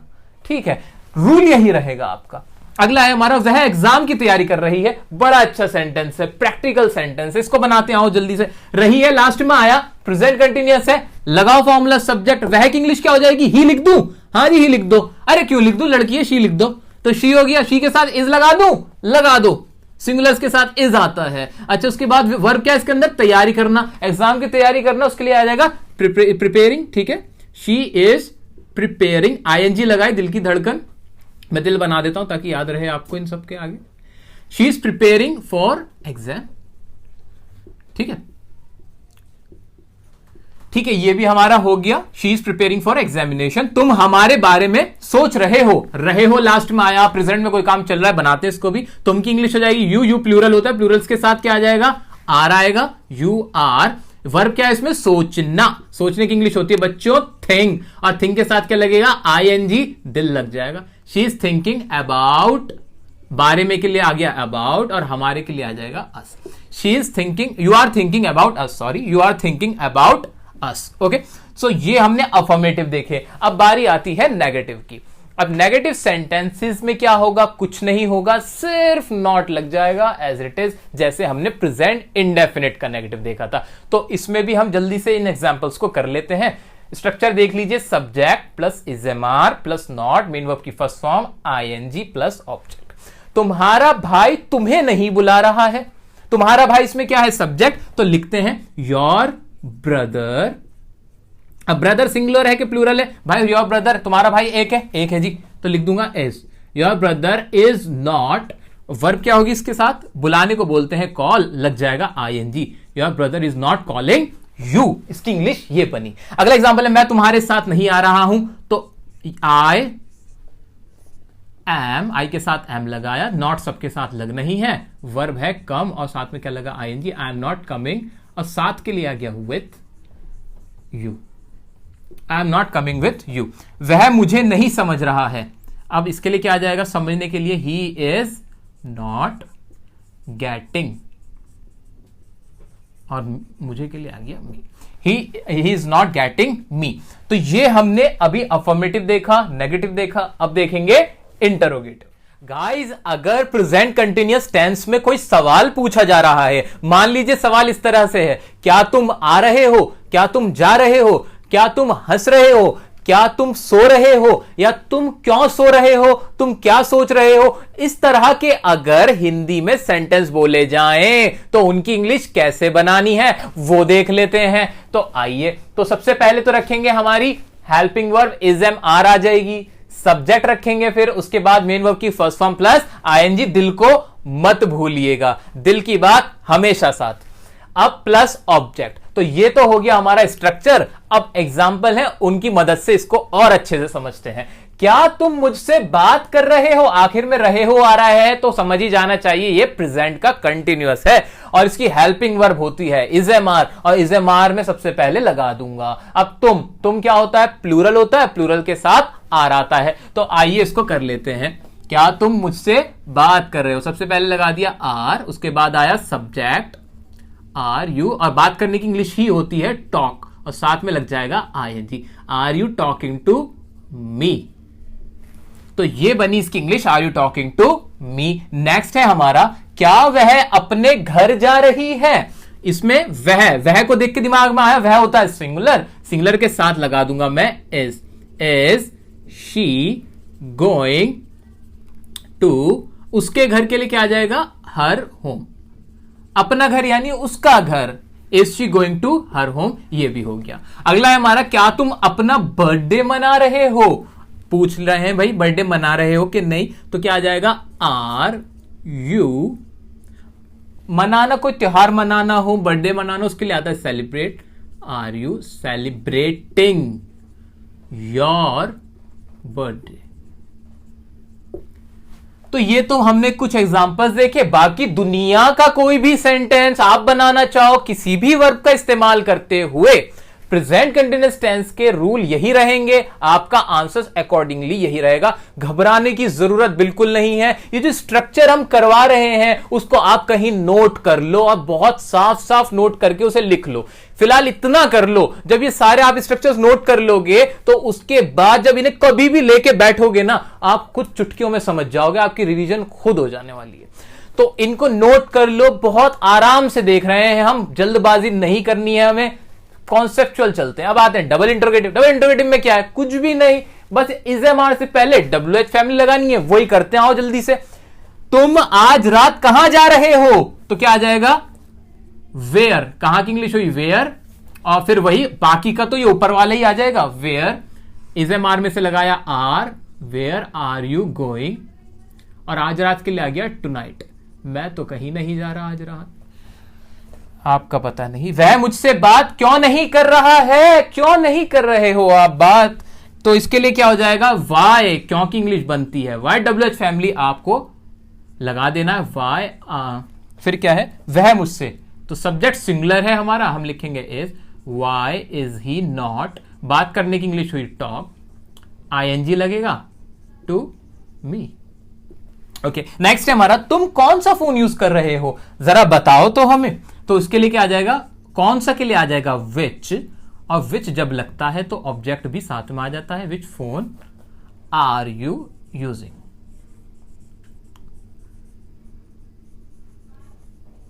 तो ये हमने देखे कुछ एग्जांपल्स इसके इंटरोगेटिव और डबल इंटरोगेटिव, और बहुत बहुत मुबारक हो आपको, आपका प्रेजेंट कंटिन्यूअस टेंस भी with reasons, with answers complete हो चुका है। Guys, it's time to learn present perfect tense, यानी काम प्रेजेंट में है और वो परफेक्ट हो गया। परफेक्ट को सोचते ही दिमाग में आना चाहिए आमिर खान मिस्टर परफेक्शनिस्ट, यानी कोई उसमें अब कमी पेशी नहीं बची है, वो काम तो कंप्लीट हो गया। यानी कोई भी सेंटेंस अगर मैं बोलता हूं और उसमें मैं कहना चाहता हूं कि ये काम पूरा हो चुका है, तो मैं लगाऊंगा वहां परफेक्ट टेंस। टाइमिंग कौन सी है, ये प्रेजेंट वाली है, बस इतनी सी बात है। प्रेजेंट की कौन सी फॉर्म लगेगी, हैज हैव, यानी इसकी हेल्पिंग वर्ब हो जाएगी। हेल्पिंग वर्ब से हमें पता चल जाएगा कि ये प्रेजेंट में है। और परफेक्ट कैसे पता चलेगा, जी हां, परफेक्ट देखते हैं चार्ट से। परफेक्ट पता चलेगा मेन वर्ब की थर्ड फॉर्म से। कॉन्सेप्ट तो यहीं पे ही हो गया खत्म। अब आप तो बहुत समझदार बन गए हो, बहुत इंटेलिजेंट हो गए, मुझे भी सिखा दोगे। तो अब बता दो कि कैसे कैसे क्या होना है। आइए मेरे साथ और इसको करते हैं जल्दी से पैकअप। अफर्मेटिव में क्या होगा वो देखते हैं। अच्छा, इससे पहले एक छोटी सी बात, हैज किसके साथ और हैव किसके साथ। सर, हैज में कम अक्षर हैं तो ये सिंगुलर के साथ, हैव में ज्यादा अक्षर हैं ये प्लूरल के साथ, लेकिन आई के साथ हैव ही लगेगा। बस ये एक एक्सेप्शन है, ये याद रख लेना है, ठीक है। इस तरह इसको भी याद रख लोगे। और वही अफर्मेटिव शुरुआत में तो सब्जेक्ट ही आएगा, जी हां, सब्जेक्ट ही आएगा। उसके बाद हेल्पिंग वर्ब आती है, हां आती है। इसकी हेल्पिंग वर्ब क्या हुई, हैज हुई। मेन वर्ब की कौन सी फॉर्म, थर्ड फॉर्म यहां से आ गई और लास्ट में ऑब्जेक्ट आता है। एग्जाम्पल करते हैं जल्दी से। मैं खाना खा चुका हूं। अच्छा, हिंदी में भी तो पहचान बता दो सर। हिंदी में चुका है, चुकी है, चुके हो, लिया है, दिया है, मतलब ऐसा ये जो कुछ फॉर्म्स हैं ये जो मैंने आपको हिंदी में बताई हैं, असल में तो आपको सर यही देखना पड़ेगा कि काम पूरा हो जाए। आप कहना अगर ये चाहते हो कि मैंने ये पर्टिकुलर काम, ये कोई भी वर्ब मैंने कंप्लीट कर ली है, जैसे मैंने कहा मैंने ताजमहल देखा हुआ है, तो यानी वो काम मैंने पूरा किया हुआ है। मैंने जैसे पानी पी लिया है, तो पानी पी लिया सर, वो काम पूरा हो गया है, तो वो दिमाग में रखना। तो रटने की कोई ये इनिशियल स्टेज के लिए हम लोग बात कर रहे हैं, अदरवाइज जरूरत नहीं है। तो मैं खाना खा चुका हूं, यानी खाने खाने का काम कंप्लीट कर लिया है, वो रटने वाली बात आ गई, चुका हूं लास्ट में आ रहा है। बनाते हैं इसको। आइए, मैं के लिए क्या आ जाएगा, आई के साथ मैंने लगा दिया हैव, क्योंकि आई के साथ हैव आता है। और फिर क्या है, वर्ब है। खाना खाने को इंग्लिश में बोलते हैं ईट, सेकंड फॉर्म होती है एट, थर्ड फॉर्म होती है eaten. I have eaten the food. ये बन गया जी मेरा सेंटेंस, इंग्लिश बन गई। हम उससे मिल चुके हैं, सब्जेक्ट क्या, वी, साथ में क्या आएगा, हैव। सर हैज लगाओ ना, अरे क्यों लगाऊं, प्लूरल के साथ तो हैव आता है। मीट की थर्ड फॉर्म होती है मैट, वी हैव मैट, और साथ में क्या लगा दिया मैंने, हिम। हर भी आ सकता है, लड़का लड़की देखना पड़ेगा। वह तुमसे मिल चुका है, वो पहले मिला हुआ है आपसे, तो यानी वो काम हो चुका है पूरा। तो वह तुमसे मिल चुका है, तो इसके लिए क्या आ जाएगा, लड़का है तो क्या आएगा, ही हैज मैट यू।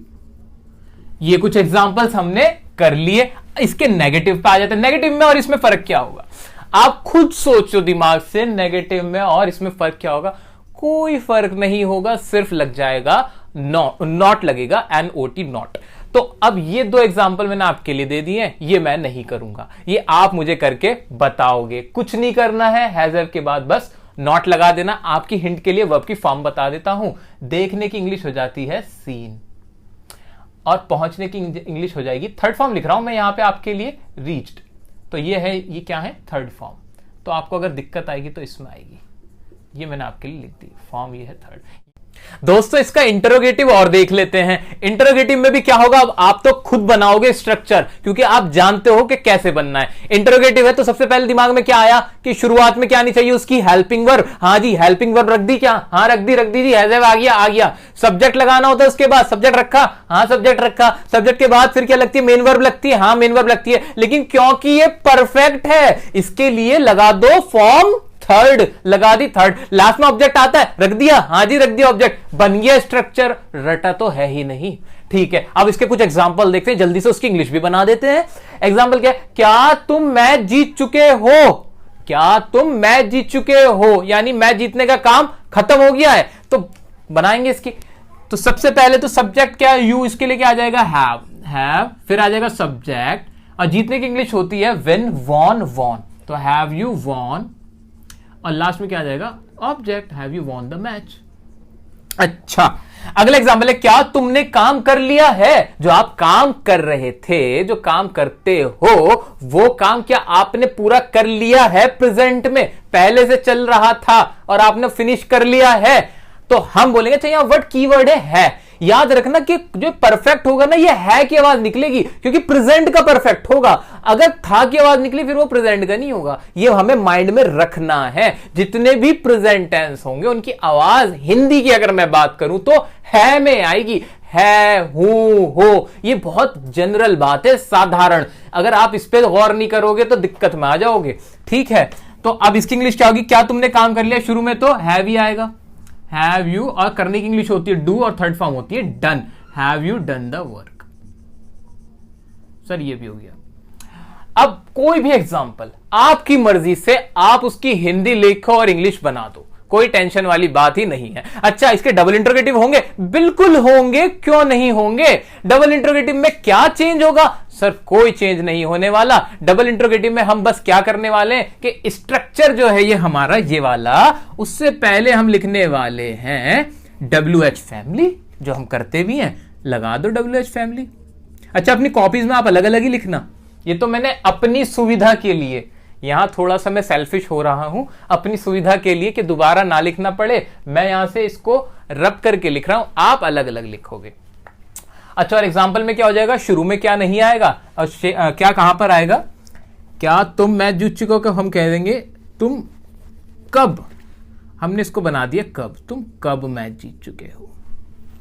क्या तुमने काम कर लिया को हमने कह दिया तुमने काम कैसे कर लिया है। ये तो मैंने अपने अकॉर्डिंग सेंटेंस बनाया, आप भी अपनी मर्जी का कोई भी सेंटेंस, जी हां, रूल लगाओ और बना लो ना। अब तो आप मालिक हो गए, आप राजा बन गए हो, आपको सब पता चल गया है कि कैसे करना है। अब इंग्लिश में डर नहीं लगना चाहिए, बिल्कुल नहीं। अब तो पढ़ा सकते हो। तुमने, अब ये बनाया हमने, तुमने काम कैसे कर लिया। अब इसकी इंग्लिश में क्या फर्क आ जाएगा, कोई फर्क आएगा। देखो जादू, जादू कुछ नहीं करूंगा मैं क्या कर दूंगा, कब की इंग्लिश क्या होती है, वैन। मैंने इसके आगे बस वैन जोड़ दिया। चलो लो साफ साफ लिख देते हैं, यहां पे लिख देंगे वैन,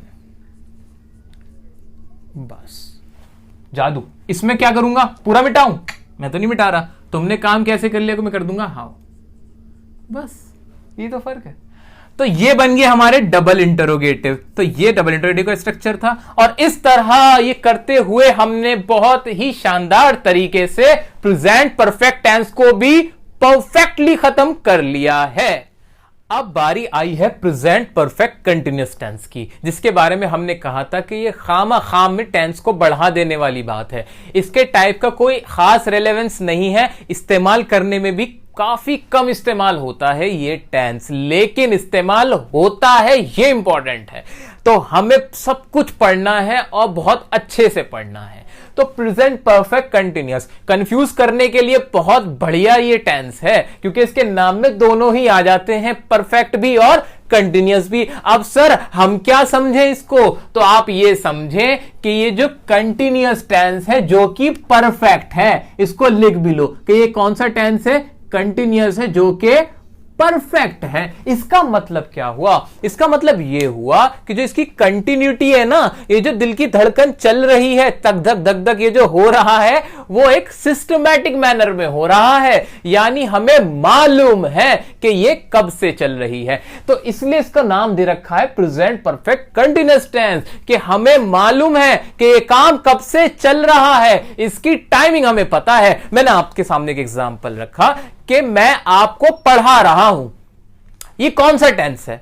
आपने जैसे ही देखा समझ में आया और एकदम आपने फटाक आंसर दिया कि ये तो टेंस है प्रेजेंट कंटिन्यूअस। ओके, मैंने कहा वेरी गुड। मैंने आपसे फिर कहा कि अब एक और एग्जांपल सुनो। मैंने आपसे कहा कि मैं 10 साल से पढ़ा रहा हूं, अब ये कौन सा टेंस है। आपने फिर जोश के साथ कहा सर ये है प्रेजेंट कंटिन्यूअस टेंस। मैंने कहा गलत जवाब, आप फंस गए। अब मछली फंसी जाल में, यही फंसते हैं हम एग्जाम में, क्योंकि जब हमने कहा कि मैं 10 साल से पढ़ा रहा हूं, इसका मतलब यह हुआ कि मुझे मालूम है कि मैं पढ़ाने का काम कब से कर रहा हूं, कि ये कंटिन्यूटी जो है वो मुझे मालूम है। यही हमारा प्रेजेंट परफेक्ट कंटिन्यूअस टेंस है, कि हमें जब मालूम हो कि कोई काम चल रहा है और वो कब से चल रहा है। तो ये जो ये लैंडमार्क समझ लो इसको, या कोई भी स्टार्टिंग पॉइंट अगर आपको दिया हुआ है तो आप उसको कौन सा टेंस बोलेंगे, बोलेंगे वो परफेक्ट कंटिन्यूअस है। तो यहां परफेक्ट का मीनिंग समझ में आया कि नहीं आया। फिर से वही वाली बात कि हमने इसमें लॉजिक देखा, हमें पता चला कि इसका नाम ये क्यों है। अगर आपको ये बात अच्छी लगी हो तो वीडियो को लाइक जरूर करिएगा। ठीक है, अब आगे बढ़ते हैं इसकी हेल्पिंग वर्ब की तरफ। हेल्पिंग वर्ब इसकी होती है हैज बीन और हैव बीन। अब हैज बीन और हैव बीन किसके साथ आएगा, तो आप बहुत समझदार हो। हैज बीन तो हैज हमने अब तक कहां लगाया था, सिंगुलर्स के साथ। वही रूल है, हैज बीन लगा दो सिंगुलर्स के साथ। हैव बीन किसके साथ आएगा, अरे वही रूल है, प्लूरल्स के साथ और आई के साथ, कोई बदलाव नहीं है। आ गया अफर्मेटिव का स्ट्रक्चर। फिर आप अपनी कलाकारी दिखाओ, आपके अंदर का साइंटिस्ट फिर से निकल के आएगा और कहेगा कि अफर्मेटिव अगर सेंटेंस का टाइप है तो मैं सबसे पहले इंग्लिश बना दूंगा सब्जेक्ट की। वेरी गुड, सब्जेक्ट सबसे पहले रख दो, उसके बाद रखूंगा मैं हेल्पिंग वर्ब। लेकिन जरा संभल के दोस्त, क्योंकि यहां हैज हैव के बाद बीन है, पूरा हैज बीन इकट्ठा नहीं आएगा, इनको जुदा कर दिया गया, हैज बीन को जुदा कर दिया गया। ठीक है, तो हैज हैव लगाओगे फिर बीन आएगा, और फिर मेन वर्ब की कौन सी फॉर्म लगानी चाहिए? यहां फर्स्ट लिखा है। सर फर्स्ट क्यों लिखा? ये तो परफेक्ट था। नहीं भाई, परफेक्ट कंटिन्यूअस था, काम तो चल रहा है, और जब भी काम चल रहा हो मुझे मालूम है आएगी तो फर्स्ट फॉर्म और आईएनजी। क्या हमने अच्छे से समझा इसको? बिल्कुल। तो यहां आ गया आईएनजी और मेन वर्ब की फर्स्ट फॉर्म लगेगी। ठीक है, फिर आएगा ऑब्जेक्ट, और एक मजेदार बात क्या आ जाएगी कि लास्ट में आएगा सिंस या फॉर। अब ये क्या है उसको हम एग्जांपल से समझते हैं। आइए एग्जाम्पल को देखते हैं। पहला एग्जाम्पल है हमारा, मैं सुबह से आपका इंतजार कर रहा हूं। अच्छा सर, इसकी कोई पहचान तो बताई नहीं, हिंदी में कैसे पहचानेंगे? हिंदी में ऐसे पहचानेंगे कि काम तो चल रहा होगा लेकिन कोई टाइम दिया हुआ होगा कि इस टाइम से चल रहा है। जैसे ही टाइमिंग दी हो तो दिमाग की घंटी बज जानी चाहिए कि सर ये तो परफेक्ट कंटिन्यूअस टेंस है, रूल वो वाले लगेंगे। ठीक है, तो सबसे पहले मैक इंग्लिश बना लेता हूं। मैक इंग्लिश क्या होगी? मैक इंग्लिश बन जाएगी आई, और आई के साथ क्या आएगा आपका? आई के साथ आपका आएगा हैव बीन, और फिर क्या आएगी? वर्ब। वर्ब क्या है इसमें? इंतजार करना, आई हैव बीन वेट, और वेट के साथ क्या लग जाएगा? आईएनजी, वेटिंग फॉर यू, और लास्ट में सिंस फॉर का इस्तेमाल है। वो कैसे होगा? तो गाइस यहां पर एक टाइमिंग दी गई होती है कि नहीं? हां, सुबह, शाम, रात, 2 घंटा, 1 महीना, 1960, 2000, 2 मिनट, कोई भी टाइमिंग दी गई होगी। उस टाइमिंग से पहले लग जाएगा सिंस या फॉर। अब एक और सवाल, सिंस किसके साथ, फॉर किसके साथ? सिंस आएगा डेफिनेट टाइमिंग्स के साथ, जो टाइमिंग पक्की है, मुझे पता है, यानी जिन्हें मैं अच्छे से समझ सकता हूं। हां, ये यही है, एग्जैक्टली यही है। इसका मतलब क्या? जैसे मैंने कोई तारीख बोली, मैंने कहा 24 अक्टूबर 1960। अब ये तारीख पक्की है। मैंने कहा 10 दिन, क्या ये पक्की है? 10 दिन कहां देखते हो? 10 दिन तो कोई भी हो सकते हैं। लेकिन जब मैंने कहा कि 24 अक्टूबर 1960 ये पक्की टाइमिंग है, तो पक्की टाइमिंग्स के लिए आप लगाओगे सिंस, और जो पक्की नहीं है उसके लिए लगाओगे फॉर। इसको भी एग्जांपल्स करते हुए हम और अच्छे से समझते हैं। तो यहां पर क्या था? मैं सुबह से आपका इंतजार कर रहा हूं। सुबह को हम मानते हैं एक पक्की टाइमिंग, क्योंकि डेफिनेट है कि सुबह एक डेफिनेट टाइमिंग है। सुबह, रात, शाम, इन सबके साथ लगेगा सिंस। तो अब क्या आएगा? I have been waiting for you, लगा सिंस, और फिर वो टाइमिंग आ गई सिंस मॉर्निंग। आइए अब अगला देख लेते हैं। वह 2 दिन से कोशिश कर रहा है। अब इसमें भी कोशिश कर रहा है। कब से कर रहा है? 2 दिन से कोशिश कर रहा है। लिखो ना, ही हैज बीन लिख दूं? बिल्कुल लिख दो। उसके बाद कोशिश करने की ट्राई, ट्राई के साथ क्या लग जाएगा? Trying. He has been trying. अच्छा 2 दिन है। अब सिंस लगाऊं कि फॉर लगाऊं? मैं लगाऊंगा रूल। जी हां, रूल के हिसाब से चलूंगा। अब ये जो 2 दिन है, क्या पक्की टाइमिंग है? नहीं, मुझे ऐसा नहीं लगता। क्यों? 2 दिन कौन से, ये मुझे मालूम नहीं है। अगर यहां लिखा हुआ होता कि 2 दिसंबर, तो मैं कहता हां 2 दिसंबर तो कैलेंडर की एक पक्की डेट है, लेकिन 2 दिन तो कोई भी हो सकते, मुझे मालूम ही नहीं है। तो मैं यहां क्या लगाऊंगा? He has been trying for 2 days।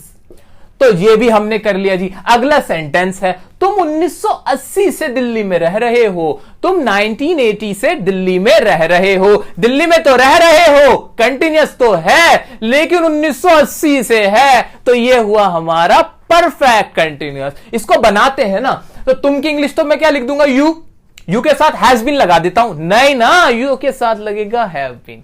ठीक है, बिल्कुल सही बात। यू के साथ लगेगा हैव बीन, क्योंकि ये प्लूरल है। यू हैव बीन रहने की इंग्लिश होती है लिव, रिसाइड, जो भी आप लगाना चाहो। You have been living in Delhi, और अब क्या लगा दूं? 1980 है, सिंस लगाऊं के फॉर? आपको मालूम ही है 1980 एक पक्की टाइमिंग है, सिंस लगा दोगे, सिंस 1980। तो इस तरह हमने इन एग्जांपल्स की मदद से इसका पूरा स्ट्रक्चर समझ लिया। इसमें आपके कहीं ना कहीं सिंस वर्सेस फॉर की प्रेपोजिशन के रूल भी साथ में खत्म हो रहे हैं, तो ध्यान से इसको आप एक बार पढ़ लेना। अब आ जाते हैं नेगेटिव की तरफ। नेगेटिव की तरफ क्या चेंज होगा? कुछ भी नहीं, नॉट लगता है, बस वही रूल जो अब तक पढ़ते हुए आ रहे हैं ना हम, वही लगेगा। बस नोट में भी थोड़ा सा दिक्कत है, बीन के बीच में नॉट लगेगा। आपका बेटा 2 दिन से स्कूल नहीं आ रहा है। स्कूल तो आ ही नहीं रहा है, वो तो ठीक है भाई, ना आने का काम तो चल रहा है भाई साहब, लेकिन अगर 1 दिन की बात होती तो ठीक है, वो 2 दिन यानी टाइमिंग दे दी। 2 दिन से नहीं आ रहा। कहां जा रहा है आपका लड़का? तो देखते हैं कहां जा रहा है। आपका बेटा 2 दिन से स्कूल नहीं आ रहा है, बनाते हैं इसकी इंग्लिश। योर सन आ जाएगा, बिल्कुल आ जाएगा, सब्जेक्ट आ जाएगा। योर सन आपका लड़का एक है, क्या लिखा मैंने, हैज बीन, हैज लगा दिया। अच्छा गलती हो गई, नॉट तो सर आपने लगाया ही नहीं, तो इसको हटाओ और लिखो क्या, not. Your son has not been, और आने की इंग्लिश क्या होती है, coming. Your son has not been coming to school, और कब से नहीं आ रहा, 2 दिन से। कौन से 2 दिन मुझे मालूम नहीं है, तो क्या लिखूंगा, 4 2 days। सिंपल। आगे आ जाओ। प्रियंका शाम से अपना लेसन याद कर रही है। कब से लेसन याद कर रही है सर, शाम से। शाम से याद कर रही है, उसे अब तक याद नहीं हुआ है। ठीक है, इसकी बना लेते हैं, क्या हो जाएगी इसकी इंग्लिश, यहां लिख देते हैं साफ साफ, प्रियंका, और प्रियंका सिंगुलर है तो मैंने इसलिए लगाया इसके साथ हैज नॉट बीन। याद करने की इंग्लिश होती है लर्न, और लर्न के लिए क्या लग जाता है, आईएनजी लगेगा। क्यों लग जाता है जी, क्योंकि कंटिन्यूअस है। Has not been learning her lesson, और शाम से, शाम के लिए हमने पढ़ा डेफिनेट टाइमिंग हम लगाएंगे सिंस इवनिंग। अच्छा देखो, एक बार इसको पढ़ के देखते कैसा लगता है। Priyanka has not been learning her lesson since evening. ऐसा लग रहा है कि आपने तो पता नहीं कौन सा सेंटेंस बोल दिया। यही होता है आपके साथ, कोई भी अगर आपसे ये सेंटेंस बोल देता है तो आपको लगने लगता है पता नहीं उसने कितनी हाई क्लास की इंग्लिश बोल दी, बड़ी एडवांस बोल दी, हमारे तो सर पे बाउंसर गया। सर आप भी यही बोलोगे, इसमें कुछ भी नहीं था, कुछ भी नहीं है इसके अंदर, सिंपल सी चीजें हैं। तो इसको अच्छे से समझ लो, घोट लो, पक्का कर लो और यूज करना शुरू कर दो। अच्छा, इसके इंटरोगेटिव होंगे, बिल्कुल होंगे। रूल वही वाला, वही पुराना रूल। सबसे पहले helping verb, subject, main verb, object. जी हां, सबसे पहले हैज हैव लगाया कि नहीं, लगा दिया। फिर लेकिन सब्जेक्ट लगेगा और उसके बाद बीच में बीन आएगा, तो थोड़ा सा डिफरेंस है, लिटिल सा, वो आप देख लेना। बीन प्लस मेन वर्ब की फर्स्ट फॉर्म वही आईएनजी रहेगी, ऑब्जेक्ट प्लस सिंस। एग्जांपल के साथ समझेंगे। क्या तुम 10 साल से यहां काम कर रहे हो? 10 साल, दिमाग में घंटी बजनी चाहिए। क्यों? ये यहां पे 10 साल एक टाइमिंग आ गई, इसलिए हम बोलेंगे कि ये कौन सा कंटिन्यूअस है, परफेक्ट कंटिन्यूअस है। इसकी इंग्लिश बनाते हैं। शुरू में क्या आ गया, यानी नॉर्मल इंट्रोगेटिव है। तो अब इसके आगे हम सबसे पहले लिखेंगे have you been working here, और 10 साल के लिए क्या लगा दूं, सिंस लगा दूं क्या? नहीं सर, सिंस नहीं आएगा, यहां आएगा 4। क्यों आएगा? क्योंकि 10 साल पक्की टाइमिंग नहीं है, और पक्की टाइमिंग के लिए हम क्या लगाते हैं, 4। अच्छा, मेरा आपसे एक सवाल, अगर यहां पर 10 साल ना होता और यहां होता 10 जनवरी, तो क्या 4 लगा रहता? अगर हमारे क्वेश्चन में 10 साल की जगह लिखा होता 10 जनवरी, 10 साल की जगह लिखा होता 10 जनवरी, तो क्या सेंटेंस यही बना रहता?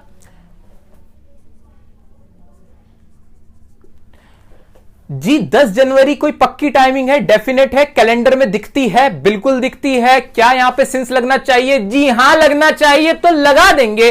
4 हटा देंगे इस कंडीशन में, यहां 4 हटा देंगे, यहां क्या लग जाएगा, फिर सिंस लग जाएगा। तो ये तो इंटरोगेटिव था। अच्छा, डबल इंटरोगेटिव कराने की क्या मुझे जरूरत है इसके अंदर?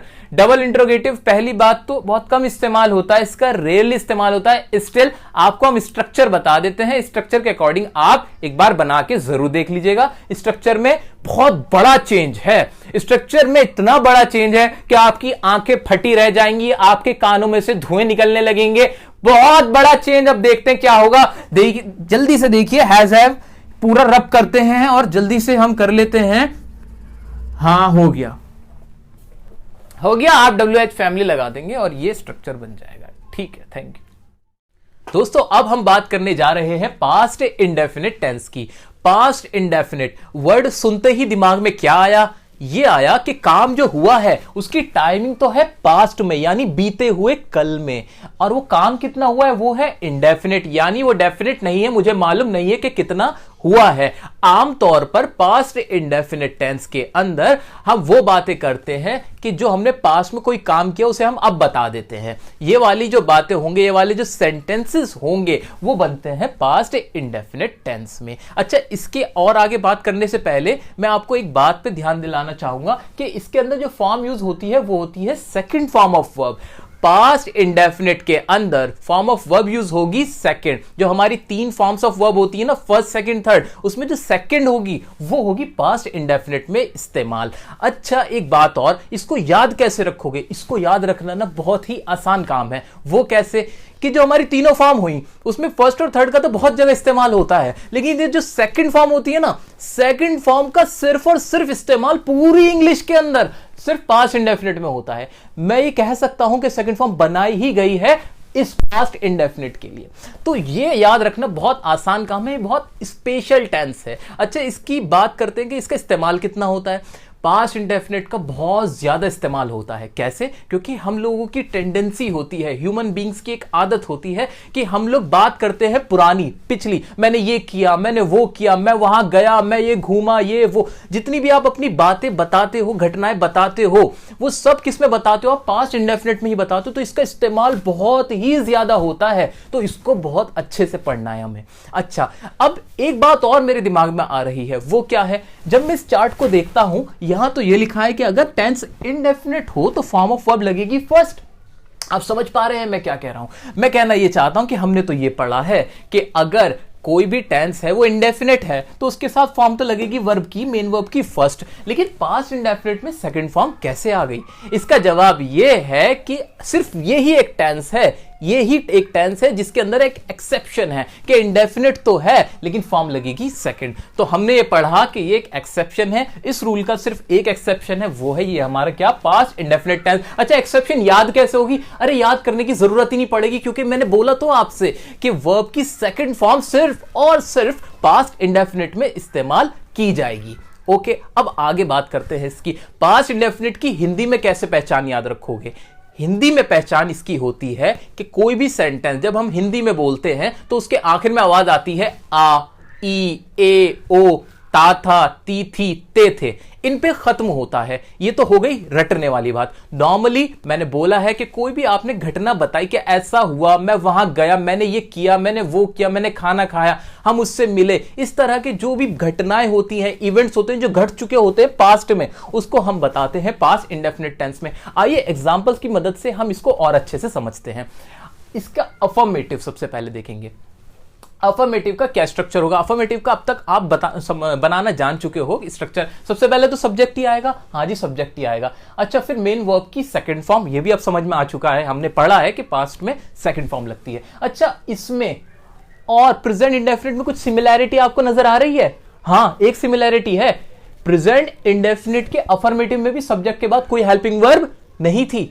हाँ, इसके अंदर भी कोई हेल्पिंग वर्ब नहीं है। तो ये दोनों कहीं ना कहीं कुछ ना कुछ तो इनका रिश्ता जरूर है। टाइम तो अलग है, वक्त तो इनका दूसरा है, लेकिन फिर भी इनके अंदर कुछ ना कुछ सिमिलैरिटी है। बिल्कुल, तो इन दो ही टेंस में ऐसा होता है, प्रेजेंट इंडेफिनिट के अफर्मेटिव में और पास्ट इंडेफिनिट के अफर्मेटिव में, कि सब्जेक्ट के बाद हेल्पिंग वर्ब का इस्तेमाल नहीं होता। तो अच्छा, तो क्या मुझे एक और पहचान समझ में आई? हाँ, अगर इंग्लिश पढ़ रहा हूं मैं, मान लो मैं एक न्यूज़पेपर पढ़ रहा हूं और मुझे पहचान करनी है कि कौन से टेंस में इसकी हिंदी कैसे बनाऊं, तो उसका एक और तरीका भी निकल के आया मेरे पास। क्या? कि सब्जेक्ट हो कोई और उसके फौरन बाद, जस्ट उसके बाद में क्या हो, वर्ब की सेकंड फॉर्म हो, तो मैं समझ जाऊंगा कि इसकी हिंदी जो भी बनेगी वो पास्ट इंडेफिनिट की बनेगी, यानी उसके आखिर में आ, ई, ए, ओ, ता, था, ती, थी, इस तरह की आवाज निकलेगी। वो काम ऐसे होगा। तो ये मैंने आपको बताई न्यूज़पेपर या क्वेश्चंस में इंग्लिश से हिंदी कैसे बना सकते हो, उसकी ये ट्रिक थी। तो नोट कर लेना। वीडियो अगर अच्छी लग रही है तो लाइक जरूर करना दोस्तों, ठीक है। अब आगे देखेंगे, लास्ट में आ जाएगा ऑब्जेक्ट, ठीक है। तो ये तो अफर्मेटिव का स्ट्रक्चर था। अब इसके सेंटेंस की बात कर लेते हैं। सेंटेंस है, वह आया, हम उससे मिले, पास्ट की बात है, हम उससे मिले, मुझे मेरे पापा ने बुलाया, मेरे पापा ने मुझे बुलाया। अच्छा, अब वही पहचान जो हिंदी के रटने वाली बात ये हुई, हिंदी की है कि देखो ये आया, आ की आवाज आई, उससे मिले, ए की आवाज आई, मुझे मेरे पापा ने बुलाया, इसमें भी आ की आवाज आई। या कोई सेंटेंस हो सकता है कि मैं आपसे मिलना चाहता था, तो उसमें ता था आवाज आ जाती, ठीक है, हम आपसे कहना चाहते थे आवाज आ जाती। तो ये था, ये सब रटने वाली बात है। अगर आपको अभी इनिशियल स्टेज में दिक्कत आ रही है तो इस रटने वाली टेक्निक को भी आप अपना सकते हो। वैसे तो मुझे समझ में आ रहा है कि पास्ट की बात हो रही है। अगर यहां पर है हो जाता, अगर यहां पे हूं हो जाता या है हो जाता, अगर कोई ऐसा होता जिसको जो प्रेजेंट की पहचान होता, क्योंकि है हूं है हो ये तो प्रेजेंट की बात करते हैं, चलते हुए वक्त की बात करते हैं, जिस प्रेजेंट टाइम में हम हैं। लेकिन यहां पर अगर ये ना हो तो ये पास्ट इंडेफिनिट होगा, पास्ट की बात होगी। तो प्रेजेंट परफेक्ट टेंस में हमेशा है हूं हो होगा। मैं कंपैरिजन क्यों करा रहा हूं आपको, इसलिए करा रहा हूं कि कोई भी डाउट, एक सिंगल डाउट भी ना रहे कि सर अगर यहां होता वह आया है, अगर है लगा हुआ होता तो पास्ट कभी नहीं होगा, कभी भी नहीं होगा। कभी भी है हूं है हो तो पास्ट वो हो ही नहीं सकता। ये तो सिंपल सी बात है, लॉजिकल है। सेंस ऑफ ह्यूमर लगाओगे थोड़ा सा समझ में आएगा। अच्छा, हम उससे मिले लेकिन यहां पर कुछ नहीं हो, अगर यहां कुछ नहीं हो तो समझ जाना कि ये पास्ट की बात है और पास्ट का इंडेफिनिट है। ओके, इसको बनाने का तरीका क्या है? बहुत सिंपल है, स्ट्रक्चर रखा है। अब तो आप इतने एक्सपर्ट हो चुके हो कि आप झट से बना दोगे इसको। आओ बनाते हैं। सब्जेक्ट क्या है इसके अंदर? वह की इंग्लिश क्या हो जाएगी? वह की इंग्लिश होगी हमारी ही क्यों होगी सर? इसलिए होगी क्योंकि ही है लड़का। ओके, बनाते हैं इसको। तो यहां लिखा मैंने ही। अच्छा, सेकंड फॉर्म क्या होगी इसकी? आया कम होती है फर्स्ट फॉर्म और सेकंड फॉर्म हो जाती है केम। तो ये सेंटेंस बन गया ही केम, दैट्स इट। अगले पे आते हैं। हम उससे मिले। हम सब्जेक्ट क्या है? हम वी। मिलने की इंग्लिश क्या हो जाएगी? Meet, met. और उससे के लिए क्या हो जाएगा? हिम या फिर हर। मैं हिम लगा देता हूं। मुझे मेरे पापा ने बुलाया। किसको बुलाया? मुझे, मेरे पापा ने। तो माई फादर सब्जेक्ट हुआ हमारा। वर्ब की सेकंड फॉर्म, वर्ब क्या है इसमें? बुलाना। बुलाने की इंग्लिश होती है कॉल और सेकंड फॉर्म हो जाएगी कॉल्ड। माई फादर, और ये लिख दिया मैंने, कॉल्ड मी। कोई भी सेंटेंस आ जाए। अब ये पॉसिबल नहीं है कि मैं आपको 50 सेंटेंस यहां पे कराऊं, लेकिन यही एक यूनिवर्सल रूल है। कोई घबराने वाली बात नहीं, बिल्कुल कॉन्फिडेंस के साथ कोई भी सेंटेंस आ जाए इसी तरह बनाना, स्ट्रक्चर अप्लाई करो, सब्जेक्ट रखो वर्ब की साइड में, और बाकी चीजें जो भी आ जाए, जितना ही बड़ा सेंटेंस है वो लास्ट में रख दो। अब आ जाते हैं इसके नेगेटिव पे। अच्छा, नेगेटिव में क्या हो सकता है? Subject plus did plus not plus main verb की फर्स्ट फॉर्म प्लस ऑब्जेक्ट, कुछ भी नहीं करा, वही था, हेल्पिंग वर्ब थी और उसके साथ नॉट लगाया। अच्छा, लेकिन कुछ एक चीज है जो मेरे को समझनी है। वो चीज क्या है कि सर एक बात बताओ, यहां पे ये मेन वर्ब की फर्स्ट फॉर्म कैसे? आपने तो बोला था सेकंड फॉर्म इस्तेमाल होती है। हाँ, बोला तो था सेकंड फॉर्म इस्तेमाल होती है, लेकिन अब सुनो इसका आंसर। ये जो डिड लगा है, ये किसकी सेकंड फॉर्म है आप बताओ? ये तो डू की सेकंड फॉर्म है। आप जब भी वोकैब खोलोगे, फॉर्म्स ऑफ वर्ब में जाके देखोगे तो डू, डिड, डन होता है। यानी डिड क्या हुआ? ये हो गई सेकंड फॉर्म। आ गई ना सेकंड फॉर्म? आ गई सेकंड फॉर्म, क्योंकि यहां पे हमने कहा कि सेकंड फॉर्म इस्तेमाल होती है, और हां होती है। देखो प्रूफ, ये रही सेकंड फॉर्म। तो अब जब एक बार सेकंड फॉर्म लगा दी तो मेन वर्ब में सेकंड फॉर्म बार बार क्यों लगाओगे? टेंस के रूल्स पढ़ क्यों रहे हैं? पढ़ इसलिए रहे हैं ताकि हमें पहचान हो जाए कि कोई बात कैसे हो रही है, कोई काम कितना हुआ, इसलिए तो पढ़ रहे हैं। इसलिए तो नहीं पढ़ रहे हैं ना बार बार पहचान लगाते चले जाओगे। एक बार एक पहचान लगा दी, पहचान ये थी कि सेकंड फॉर्म थी, वो लग चुकी, अब बार बार लगाने की कोई जरूरत नहीं है। इस टेंस के पीछे ये जो पास्ट इंडेफिनिट है, एक आपको मजे की बात बताता हूं, अगर आप गूगल करना चाहो कर सकते हो। हुआ ये था कि हमारे मशहूर एक राइटर है, राइटर का नाम है चेतन भगत, जिन्होंने हाफ गर्लफ्रेंड मूवी की जो नॉवल है वो उन्होंने लिखा है, और भी कई सारे नॉवल उन्होंने लिखे हैं। उनसे गलती से एक मिस्टेक हुई थी ट्विटर पे। उन्होंने क्या किया था, उन्होंने ये जो डिड था, डिड लगाने के बाद यहां मेन वर्ब की सेकंड फॉर्म लगा दी थी, और उसके पीछे लोगों ने खामखामे ट्रोल करना शुरू कर दिया था, जो कि कोई भी साधारण सा व्यक्ति कर सकता है गलती, कोई ऐसी बात नहीं थी। लेकिन एक बात बता रहा हूं मैं कि यहां सबसे ज्यादा गलती होती है, आप भी करोगे, लेकिन अब वीडियो देखने के बाद मत करना।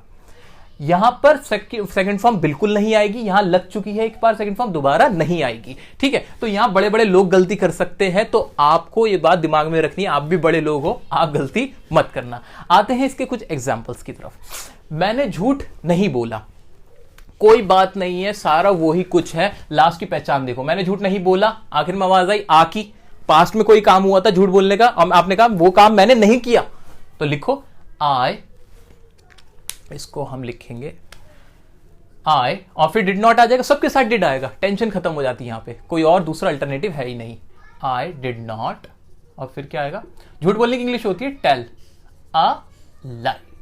आई did not tell a lie. उसने फिल्म नहीं देखी, पास्ट में कोई फिल्म देखने का काम था जो उसने नहीं किया, तो लिखो उसने फिल्म नहीं देखी, आखिर में ई की आवाज आ रही है। ही, ये शी भी लगा सकते थे यहां पे, ही डिड नॉट, और फिल्म देखने को बोलेंगे वॉच द फिल्म। ओके, अगले आगे बढ़ते हैं। मिस्टर दीपक ने हमें नहीं पढ़ाया। सेंटेंस कुछ भी हो जाए, कोई सा भी आ जाए, हमें क्या दिक्कत है? कोई नाम आ जाए, दीपक आ जाए, रमेश आ जाए, सुरेश आ जाए, रवि आ जाए, हमें कोई मतलब नहीं है। वर्ब कोई सी भी आ जाए, खाना पीना, हंसना रोना नहाना, कुछ भी, हमें क्या मतलब है? स्ट्रक्चर पढ़ना है, पहचान देखनी, लगा देना, इंग्लिश बना दो, बन जाओ एक्सपर्ट। आओ, मिस्टर दीपक ने हमें नहीं पढ़ाया, तो मिस्टर दीपक सब्जेक्ट है, लगाओ। फिर वर्ब क्या आएगी? डिड नॉट, और पढ़ाना टीच, और किसको नहीं पढ़ाया? हमें, अस।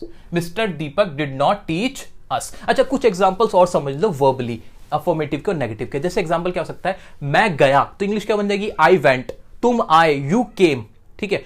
हमने उसे बुलाया, वी कॉल्ड हिम, उसने कहा, ही सेड, मैंने उससे पूछा, आई आस्क्ड हिम, मैं घर वापस आया, आई रिटर्न्ड एट होम, तुमने क्या कहा? व्हाट डिड यू से, हमने पूछा, वी आस्क्ड, कुछ भी, हमने खाना नहीं खाया, we did not eat the food, मैंने क्रिकेट नहीं खेला, we did not play the cricket. तो कुछ भी बना सकते हो वर्बली। अब कितने बोल सकते हो, लिखने में कितने ही लिख सकते हो।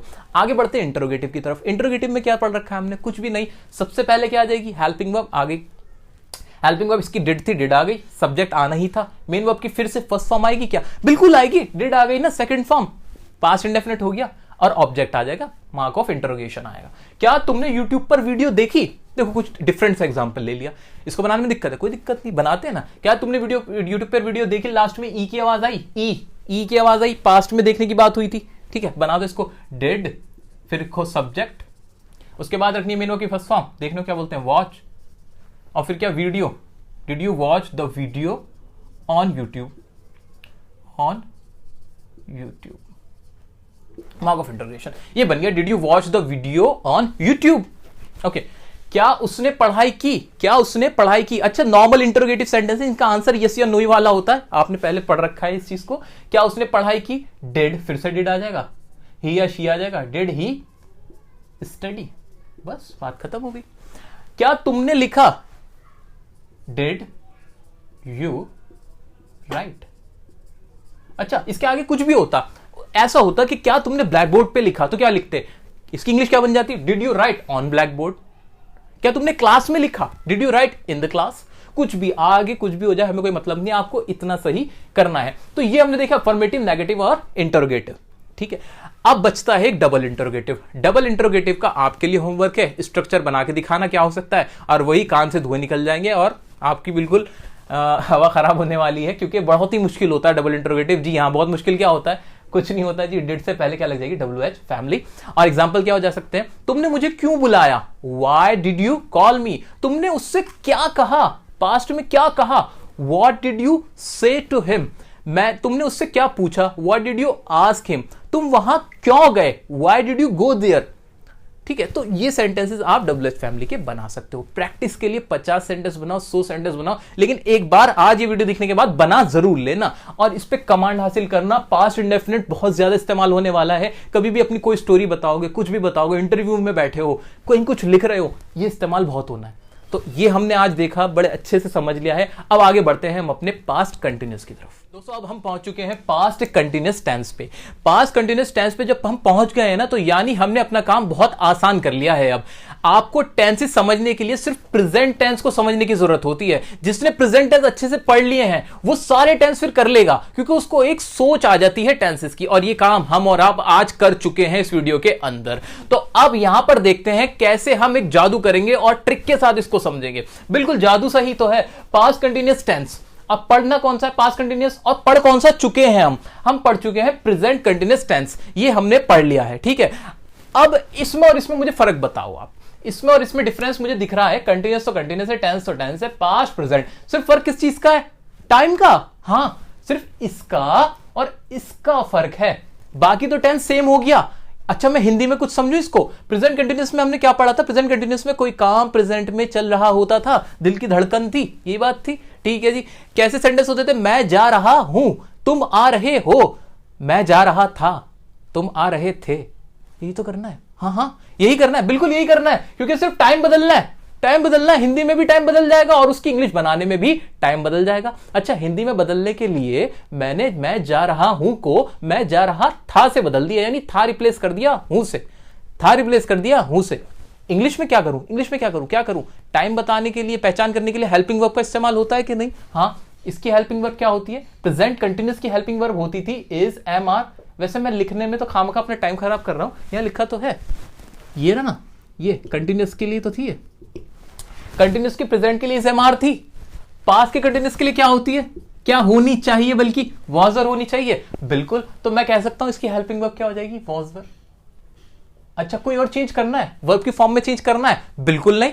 कंटिन्यूअस, कंटिन्यूअस के लिए मेन वर्ब की फर्स्ट फॉर्म प्लस आईएनजी। सब कुछ बिल्कुल लॉजिकल लिखा हुआ है, सिस्टमैटिक है। बल्कि ताज्जुब होता है, दुख होता है कि आप टेंस नहीं सीख पाते हो, क्योंकि सबसे आसान चीज है इंग्लिश के अंदर प्रेपोजिशन पढ़ने में, कंजंक्शन पढ़ने में तो है, ऐसे रूल के इतने क्लियर नहीं है, सोचना पड़ता है, समझना पड़ता है सेंटेंस को पूरा। अरे इसमें तो कुछ भी नहीं है, ये तो बिल्कुल ऐसा है कि आप हलवा रखा है खा लो, देखो कितना सिस्टमैटिक है। कुछ नहीं किया, अफर्मेटिव में बनाने की कुछ जरूरत है? बिल्कुल बच्चों वाली बात हो गई है। अब आप एक्सपर्ट हो, जीनियस बन चुके हो, करो इसको, आओ अफर्मेटिव बनाओ मेरे साथ। सब्जेक्ट रखेंगे, हेल्पिंग वर्ब, प्रेजेंट कंटिन्यूअस का सोचते हुए करो जरा। प्रेजेंट कंटिन्यूअस में क्या होता था? Subject is, am, are, main verb की first form plus ING plus object, ये होता था। क्या बदल दूं? हेल्पिंग वर्ब भी तो चेंज करनी है, सिर्फ वही किया है मैंने कुछ नहीं किया, यहां सिर्फ वही किया है। बिल्कुल, हाँ, सब्जेक्ट रखा, वॉज वर लगा दिया। अच्छा, वॉज किसके साथ, वर किसके साथ? वही पुराना रूल है हमारा, वॉज आएगा सिंगुलर्स के साथ, वर आएगा प्लूरल्स के साथ, लेकिन आई के साथ भी आपको वॉज लगाना है। ये एक्सेप्शन याद रख लेना, क्या आई के साथ लगेगा वॉज, ठीक है? बस ये याद रखना है, बाकी सब सेंटेंस सेम है। नेगेटिव में क्या होगा? नेगेटिव में भी कुछ नहीं, इज, एम, आर हटाओ, वॉज वर लगाओ। इंटरोगेटिव में इज, एम, आर हटाओ, वॉज वर लगाओ। डबल इंटरोगेटिव में इज, एम, आर हटाओ, वॉज वर लगाओ। अब एग्जाम्पल समझते हैं। अफर्मेटिव क्या हो सकता है? मैं जा रहा था, आई वॉज गोइंग। मैं पढ़ रहा था, आई वॉज स्टडिंग। पास्ट में कोई काम चल रहा था, उसको बता रहे हो आप। प्रेजेंट में कोई काम चल रहा है, हम समझ चुके हैं। अब पास्ट में कोई काम चल रहा था, उसे हम समझ रहे हैं। मैं आपसे बातें कर रहा था, I was talking to you. मैं फिल्म देख रहा था, I was watching the film. वह आना चाह रही थी, she was trying to come. यहां सेंस पे गया है, वॉन्टिंग नहीं लगता, ट्राइंग लगा दिया मैंने। तुम खेल रहे थे, यू वर प्लेइंग। हम क्या कर रहे थे, वॉट वर वी डूइंग। तो अफर्मेटिव के थे, एक इंट्रोगेटिव का भी एग्जांपल दिया। अब तरीके से चलते हैं, थोड़ा सा नेगेटिव के एग्जांपल्स लेते हैं। मैं झूठ नहीं बोल रहा था, I was not telling a lie. मैं इंग्लिश नहीं बोल रहा था, I was not speaking English. मैं तुमसे नहीं मिल रहा था, I was not meeting you. वह खाना नहीं खा रही थी, she was not eating the food. वह दिवाली नहीं मना रहा था, he was not celebrating Diwali. कुछ भी बना सकते हो, सिर्फ और सिर्फ खेल है, खेल जितना खेलना चाहो आप खेल सकते हो। आओ इंट्रोगेटिव पे। इंट्रोगेटिव वही शुरू में क्या आ जाएगा, नॉर्मल इंट्रोगेटिव है। क्या तुम यहां आ रहे थे, वर यू कमिंग हियर। क्या तुम टीवी देख रहे थे, were you watching the television. क्या तुम मुझे बुला रहे थे, वर यू कॉलिंग मी। क्या तुम क्रिकेट खेल रहे थे, वर यू प्लेइंग क्रिकेट। कुछ भी बना सकते हो आप, आपके पास हथियार है। आपको मैंने एक आमरी दे दी है, अब आप उसको यूज करना, ये आपके ऊपर है कि आप उसको कैसे यूज कर सकते हो। डबल इंटरोगेटिव में क्या हो जाए, डबल एच फैमिली लग जाएगा। तुम यहां क्यों आ रहे थे, why were you coming here. तुम क्या पढ़ रहे थे, वॉट वर यू स्टडिंग। तुम क्या देख रहे थे, वॉट वर यू वॉचिंग। तुम किससे मिल रहे थे, होम वर यू मीटिंग। तो ये तो थे कुछ एग्जाम्पल्स। जितने एग्जाम्पल आप बनाना चाहो, बिल्कुल कोई भी गलती नहीं होने वाली है, क्योंकि सब कुछ क्लियर है, सब कुछ आपके हाथ में, स्ट्रक्चर आपने बनाए हैं, ये कहीं से उठ के नहीं आए, आपने खुद बनाए हैं, बहुत इजी है। दोस्तों, अब बारी आई है पास्ट परफेक्ट टेंस की। पास्ट परफेक्ट टेंस क्या होता है, इसके नाम से समझ में आता है कि काम तो हुआ पास्ट में, और वो काम कैसा है, परफेक्ट है। यानी पास्ट में कोई काम जब पूरा हो चुका था, उसको हम बताते हैं, तो हम बोलेंगे वो कौन सा टेंस होगा, पास्ट परफेक्ट टेंस होगा। अच्छा सर, ये क्या मतलब हुआ, इसका मतलब ये हुआ कि जैसे मैंने आपसे कहा कि मैं क्रिकेट खेल चुका था, मैं आपसे मिल चुका था, हम वहां जा चुके थे, हम इंग्लिश सीख चुके थे। तो इस तरह के सेंटेंस मैंने इसमें ये कहने की कोशिश की है कि हमने पास्ट में वो सारे काम कर लिए थे, पूरे हो चुके थे। अच्छा, पास्ट इंडेफिनिट और पास्ट परफेक्ट दोनों में फर्क क्या है, आप फर्क ढूंढते हैं। पास्ट इंडेफिनिट का एक सेंटेंस है, मैंने बोला मैं गया। पास्ट परफेक्ट का सेंटेंस है, मैं जा चुका था। दोनों में अंतर करने की कोशिश करें आप, दोनों में डिफरेंस ये आता है कि जब मैंने कहा मैं गया, मैंने ये नहीं बताया कि मैं जा चुका था, कि इससे पता नहीं चल पा रहा कि काम पूरा हो गया था या चल रहा था। लेकिन जब मैंने कहा मैं जा चुका था, मैंने कहा है कि हाँ वो जाने का काम मैंने पूरा कर दिया था। ऐसे एक और सेंटेंस, मैंने काम किया, और एक और सेंटेंस, मैं काम कर चुका था या मैंने काम कर लिया था। तो यही डिफरेंस है कि जब हम कोई काम जो पास्ट में है उसे दिखाते कि वो पूरा हो गया था, तब तो लगाएंगे पास्ट परफेक्ट। और अगर कोई काम है जिसके बारे में पता ही नहीं होता, वो होता है हमारा पास्ट इंडेफिनिट। अच्छा, इसकी आपको क्या समझने की जरूरत है, इसकी आत्मा को समझो पास्ट परफेक्ट टेंस की, कि इसके अंदर जताया जाएगा, जताया ये जाएगा कि वो काम पास्ट में पूरा कर दिया गया था, पास्ट में पूरा हो गया था, पूरे होने पे फोकस होगा। आप सेंटेंस समझते ही पहचान जाओगे। ठीक है, अब इसका स्ट्रक्चर कैसे बनाओगे? इसका स्ट्रक्चर भी वैसे ही बनाएंगे प्रेजेंट टेंस की सहायता से। हमने प्रेजेंट परफेक्ट टेंस पढ़ रखा है, बिल्कुल पढ़ रखा है। प्रेजेंट परफेक्ट टेंस और पास्ट परफेक्ट टेंस में हम डिफरेंशिएट करेंगे। तो ये तो कॉमन हो गया, सिर्फ डिफरेंस इसका आया प्रेजेंट और पास्ट का, यानी टाइम का डिफरेंस है। यानी उसमें प्रेजेंट में काम पूरा हो चुका है और इसमें पास्ट में काम पूरा हो चुका था, ऐसे बनेगा। अच्छा, हिंदी में रटने के लिए कैसे याद करेंगे? पास्ट परफेक्ट टेंस को पहचानोगे कैसे? पहचानोगे ऐसे कि इसके आखिर में आवाज आएगी चुका था, चुकी थी, चुके थे, लिया था, दिया था, ली थी, दी थी। इस तरह के जो वर्ड्स है वो लास्ट में आपको मिलेंगे। ये हो गई रटने वाली बात। वैसे तो आपको इसकी आत्मा को समझना है, आप समझ जाओगे कि जताया जा रहा है कि वो काम पूरा हो चुका था। ठीक है, अब बढ़ते हैं हम इसके स्ट्रक्चर की तरफ। इसके स्ट्रक्चर में कॉमन रखेंगे, बाकी चीजें तो कुछ भी नहीं करना है। प्रेजेंट परफेक्ट टेंस था वही है बिल्कुल, बस पास्ट बदलना है। पास्ट में बदलने के लिए क्या करोगे? हेल्पिंग वर्ब बदल दोगे। पास्ट की हेल्पिंग वर्ब क्या हो जाएगी इसके अंदर? इसके अंदर हो जाएगी सर हैड हो जाएगी, बिल्कुल हो जाएगी। इसमें क्या होती थी? हैज हैव होती थी ना, इसकी हो जाएगी हैड। बाकी मेन वर्ब की थर्ड फॉर्म उसमें भी थी, बाकी स्ट्रक्चर सेम टू सेम रहेगा। अच्छा, एक और मजे की बात तो देखो, इसमें तो ये दिक्कत थी कि हैज किसके साथ आएगा, हैव किसके साथ आएगा। ठीक है, नहीं बिल्कुल थी, इसमें कोई दिक्कत नहीं है। इसमें तो सबके साथ ही क्या लगा देना है? हेड लगा देना है। तो ये तो और आसान हो गया, काम बिल्कुल आसान हो गया। खामा खां की चीजें हैं, आप क्यों नहीं समझ रहे थे पहले? अच्छा, आपने वीडियो नहीं देखी थी इसलिए। चलो आओ बढ़ाते हैं इसको। अफर्मेटिव से स्टार्ट करते हैं। अफर्मेटिव का क्या होगा? सब्जेक्ट प्लस हेड आ जाएगा, मेन वर्ब की थर्ड फॉर्म प्लस ऑब्जेक्ट, सबके साथ ही हेड आएगा, सिंगुलर हो के प्लूरल हो, कोई दिक्कत नहीं। सेंटेंस बनाओ। मैं कह चुका था, आई हैड सेड। मैं तुम्हें देख चुका था, आई हैड सीन यू। मैं उससे मिल चुका था, आई हैड मेट हिम। मैंने काम कर लिया था, I had done the work. मैंने फिल्म देख ली थी, I had watch the film. वह आ गया था, ही हैड कम। अफर्मेटिव के आप कितने भी बना सकते हो, लगना यही रूल है, कोई भी सेंटेंस हो जाए। नेगेटिव की ओर बढ़ते हैं। नेगेटिव में क्या, कुछ भी नहीं, नेगेटिव में सिर्फ नॉट लगा देना। Subject had not, main verb की थर्ड फॉर्म ही रहेगी, प्लस ऑब्जेक्ट। अब बनाओ इसके भी। मैंने उसे गाली नहीं दी थी, पास्ट में वो काम पूरा गाली कर देने का मैंने नहीं किया था, तो उसके लिए क्या आ जाएगा? I had not abused him. मैंने यह नहीं कहा था, I had not said that. मैं उससे नहीं मिला था, I had not met him. मैं वहां नहीं गया था, I had not gone there. आपको मालूम है आप क्या कहना चाहते हो, उसी के अकॉर्डिंग आप इस टेंस का इस्तेमाल करोगे। आइए बढ़ते हैं इंटरोगेटिव की तरफ। इंटरोगेटिव में क्या, कुछ भी नहीं, हेल्पिंग वर्ब लगाओ सबसे पहले, हैड आ गया, सब्जेक्ट, मेन वर्ब की थर्ड फॉर्म, ऑब्जेक्ट। बनाओ सेंटेंस। क्या तुम वहां गए थे? Had you gone there. क्या तुम उससे मिले थे? Had you met him. क्या तुमने दिवाली मनाई थी? Had you celebrated the Diwali. क्या वह आ चुका था? Had he come. बस इतना बनना है। Double interrogative. डबल इंटरोगेटिव में सिर्फ नहीं सर, ये तो बड़ी दिक्कत थी, याद आया, कानों से धुएं निकल जाने, बड़ी परेशानी हो जाएगी, बड़ा मुश्किल काम है डबल एच फैमिली वाले बनाने के लिए। तो बिल्कुल नहीं सर, सिर्फ डबल एच फैमिली रखना है, बाकी तो ऊपर से कॉपी पेस्ट ही तो है। बिल्कुल कंट्रोल सी कंट्रोल वी का काम है इसके अंदर, वही हमने करना है। सेंटेंस बना दो। क्या तुम वहां क्यों जा चुके थे? इसके हिंदी की इंग्लिश क्या बन जाएगी? Why had you gone there? तुम उससे क्यों मिले थे या मिल चुके थे? Why had you met him? तुम वहां क्यों नहीं गए थे? Why had you not gone there? कोई भी सेंटेंस बनाओ, बाकी का काम आपका दोस्तों, आपका। बिल्कुल आपको प्रैक्टिस करनी है, आज के आज, अभी के अभी प्रैक्टिस कर लो, कभी नहीं भूलोगे। लाइफ टाइम की इन्वेस्टमेंट है ये, आज की प्रैक्टिस लाइफ टाइम की इन्वेस्टमेंट। कल पे मत डालना कि आज वीडियो देख के कल करोगे, प्लीज अभी करो, बिल्कुल करो, अभी कॉन्सेप्ट क्लियर है, सीख जाओगे, कभी नहीं भूलोगे। दोस्तों अब हम बढ़ चुके हैं हमारे पास्ट परफेक्ट कंटिन्यूअस टेंस की तरफ, जो कि हमारा पास्ट का आखिरी टेंस होने वाला है। अच्छा, इसको भी कैसे पढ़ना है? अच्छा, उससे पहले बताओ इसमें होता क्या है? अरे इसमें कुछ नहीं होता सर, वही वाली चीज है। क्या? पास्ट में कोई काम चल रहा होता है पास्ट से ही, मतलब कोई पुराने वक्त में, बीते हुए वक्त के अंदर कोई काम चल रहा था और वो भी किसी खास वक्त से चल रहा था। एग्जाम्पल के तौर पे जैसे मैंने आपसे कहा, मैं 2 घंटे से आपका इंतजार कर रहा था। मैं 10 साल से दिल्ली में रह रहा था। मैं आपके साथ 2 मिनट से बातें कर रहा था। तो इस तरह की टाइमिंग, पास्ट की बात पास्ट में करे जाओगे तो कौन सा टेंस लगाओगे? Past perfect continuous tense. बनाने का तरीका, हाँ वही वाला, कौन सा जो अब तक पढ़ते हुआ है।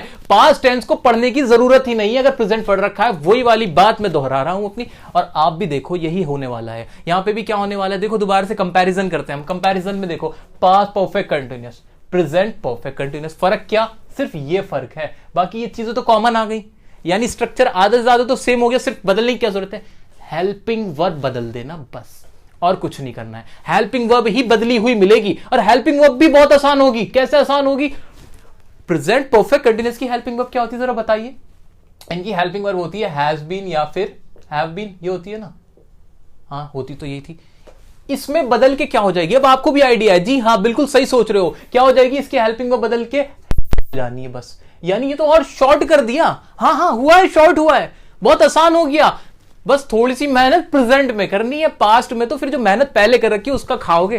ठीक है, आगे बढ़ जाओ, अफर्मेटिव पे आओ। अफर्मेटिव का बनाने का तरीका मैं नहीं बनाऊंगा, आप बनाओगे। सब्जेक्ट, हेल्पिंग वर्ब क्या आ जाएगी? Had been. मेन वर्ब की कौन सी form? First form ING plus object plus since या फोर्स, सेम टू सेम। आगे बढ़ो नेगेटिव में, सब्जेक्ट प्लस आई क्या लिखा हुआ है देखो, had not plus been plus main verb की first form plus ING plus object plus since या फोर्स। ध्यान से देख लो, बताने की भी जरूरत नहीं है। इंटरोगेटिव का देखो, वही हैड आया, सब्जेक्ट आया, बीन मेन वर्ब की first form plus ING plus object plus since या फोर। ऐसे उसके अंदर डब्ल्यूएच फैमिली आया, हैड आएगा, सब्जेक्ट प्लस बीन आएगा। इसको ध्यान से देखना। प्रेजेंट परफेक्ट कंटीन्यूअस में भी यही दिक्कत है, और पास्ट परफेक्ट कंटीन्यूअस में भी, कि जो हमारे इसके इंटरोगेटिव होते हैं ना, तो बीन बीच में घुसता है सब्जेक्ट के, ये सब्जेक्ट बीच में आता है बीन के। तो ये चीज देख लेना आप लोग, ठीक है? तो ये सेम टू सेम था। अब इसके कुछ एग्जाम्पल कर सकता हूं क्या मैं? बिल्कुल कर सकता हूं, आओ बनाते हैं। मैं 2 घंटे से आपका इंतजार कर रहा था। I had been waiting for you for 2 hours. हम 10 मिनट से क्रिकेट खेल रहे थे। We had been playing cricket for 10 minutes. तुम 10 साल से दिल्ली में रह रहे थे। You had been living in Delhi for 10 years. ऐसे मैं 26 जनवरी से पतंग उड़ा रहा था। I had been flying the kite since 26 January. यहां पर ये जनवरी था, एक डेफिनेट टाइमिंग थी, इसलिए हमने सिंस लगा दिया। अब आते हैं नेगेटिव की तरफ। नेगेटिव, मैं 10 मिनट से टीवी नहीं देख रहा था। I had not been watching television for 10 minutes. मैं 10 साल से तुम्हारा इंतजार नहीं कर रहा था। I had not been waiting for you for 10 years. ऐसे ही तुम 10 मिनट से पढ़ाई नहीं कर रहे थे। You had not been studying for 10 minutes. कोई भी बना सकते हो, स्ट्रक्चर रखो, बनाओ। हाँ, इस्तेमाल कम होता है। जनरल अगर मैं बात करूं, क्वेश्चन पूछे जा सकते हैं। कॉम्पिटिटिव में तो कुछ भी पूछा जा सकता है। कॉम्पिटिटिव में तो चाहता ही वो ऐसे टेढ़ी चीजें देना है, लेकिन हाँ स्पीकिंग के पॉइंट ऑफ व्यू से थोड़ा कम इस्तेमाल होता है। इंटरोगेटिव में ऐसे ही, had you been going Delhi, had you been going Delhi for 2 hours. क्या तुम 2 घंटे से दिल्ली जा रहे थे? मतलब कुछ भी सेंटेंस आप बना सकते हो। इंटरोगेटिव देख लेना, डबल इंटरोगेटिव देख लेना। थोड़ा सा हम कट शॉर्ट कर रहे हैं क्योंकि अभी हमें फ्यूचर भी पढ़ना है। ये आप समझ लोगे, बहुत इजी है। कोई भी सेंटेंस बनाओ और इसको यूज कर सकते हो। अब हम बढ़ने वाले हैं। जी हाँ, आपके लिए बहुत खुशखबरी है। कैसा लग रहा है एक नया जन्म लेते हुए? कैसा लगा? ये वीडियो देखने से पहले आप कुछ और थे, अब कुछ और हो गए हो। जहां तक इंग्लिश की दुनिया की बात है, अब लग रही हैं चीजें काफी आसान थी। 70% इंग्लिश टेंस है। 70%, जी हाँ लिख के रखो। 70% इंग्लिश में टेंस ही तो होता है। जिसने टेंस कर लिया उसे 70% इंग्लिश आती है। यानी उसको सारा कुछ इसी में घूमता रहता है। तो आपको एक नया जन्म मिला है, तो आपको खुशी होनी चाहिए। मेरी तरफ से बहुत बहुत बधाई। अब हम बात करने वाले हैं आपके फ्यूचर की। जी हाँ, आपके फ्यूचर टेंस की बात करने वाले हैं। फ्यूचर टेंस यानी कोई काम होगा, कब होगा? आने वाले कल में होगा। यानी कोई भी काम जो आने वाले कल में होगा, उसकी इंग्लिश कैसे बनाएंगे, ये इसमें हम पढ़ने वाले हैं। स्टार्टिंग में भी हमने समझा था। इसकी हम स्टार्टिंग करेंगे फ्यूचर इंडेफिनिट टेंस से। वही वाला रूल है कि काम किस में होना है? फ्यूचर में। और काम कितना हुआ है? इंडेफिनिट, यानी हमें मालूम नहीं है कि वो काम कितना होगा। अच्छा सर, ये तो मैंने बता दिया इस टेंस में किस तरह के सेंटेंस की बात होगी। अब इसको रटने वाली बात कुछ नहीं है। आखिर में आएगा गा गी गे। बहुत आसान टेंस है। गा गी गे आखिर में आता है। जैसे मैं जाऊंगा, मैं आऊंगा, तुम आओगी, तुम कहां जाओगे, तुम क्या करोगे, मैं उससे मिलूंगा, तुम हंसोगे, हम पढ़ेंगे, तुम इंग्लिश बोलोगे, हम वीडियो देखेंगे, हम वीडियो को लाइक करेंगे, हम चैनल को सब्सक्राइब करेंगे। तो ये वाली बातें होंगी किसमें, फ्यूचर इंडेफिनिट टेंस में। पता नहीं कि काम पूरा होगा कि नहीं, वो तो आप करके बताओगे, ठीक है। अब इसकी हेल्पिंग वर्ब, सर पेश है आपकी हेल्पिंग वर्ब का चार्ट। इंडेफिनिट हो तो कौन सा आएगा, मेन वर्ब की फर्स्ट फॉर्म, यानी इसकी फॉर्म कौन सी हो गई, फर्स्ट। इसकी हेल्पिंग वर्ब क्या लिखी है क्या मेरे पास, हाँ फ्यूचर की हेल्पिंग वर्ब हो गई विल और शैल। विल या शैल जरा कहे तो ज्यादा प्रॉपर होगा, तो विल या शैल से तो पता लगेगा कि ये फ्यूचर है, बात खत्म। वर्ब की फर्स्ट फॉर्म आएगी, बिल्कुल वही। अब तो मेरे कराने की भी जरूरत नहीं है, अब तो आप कैपेबल हो खुद करने के लिए। जी हाँ, अब आप पढ़ाओगे, अब आप पढ़ोगे नहीं, अब आप पढ़ाओगे, अब इस लेवल पे आप आ चुके हो। तो इसके अफर्मेटिव से स्टार्ट कर लेते हैं। हिंदी में रट्टा मार लिया, कॉन्सेप्ट समझ लिया, अब इसके स्ट्रक्चर देख लेते हैं।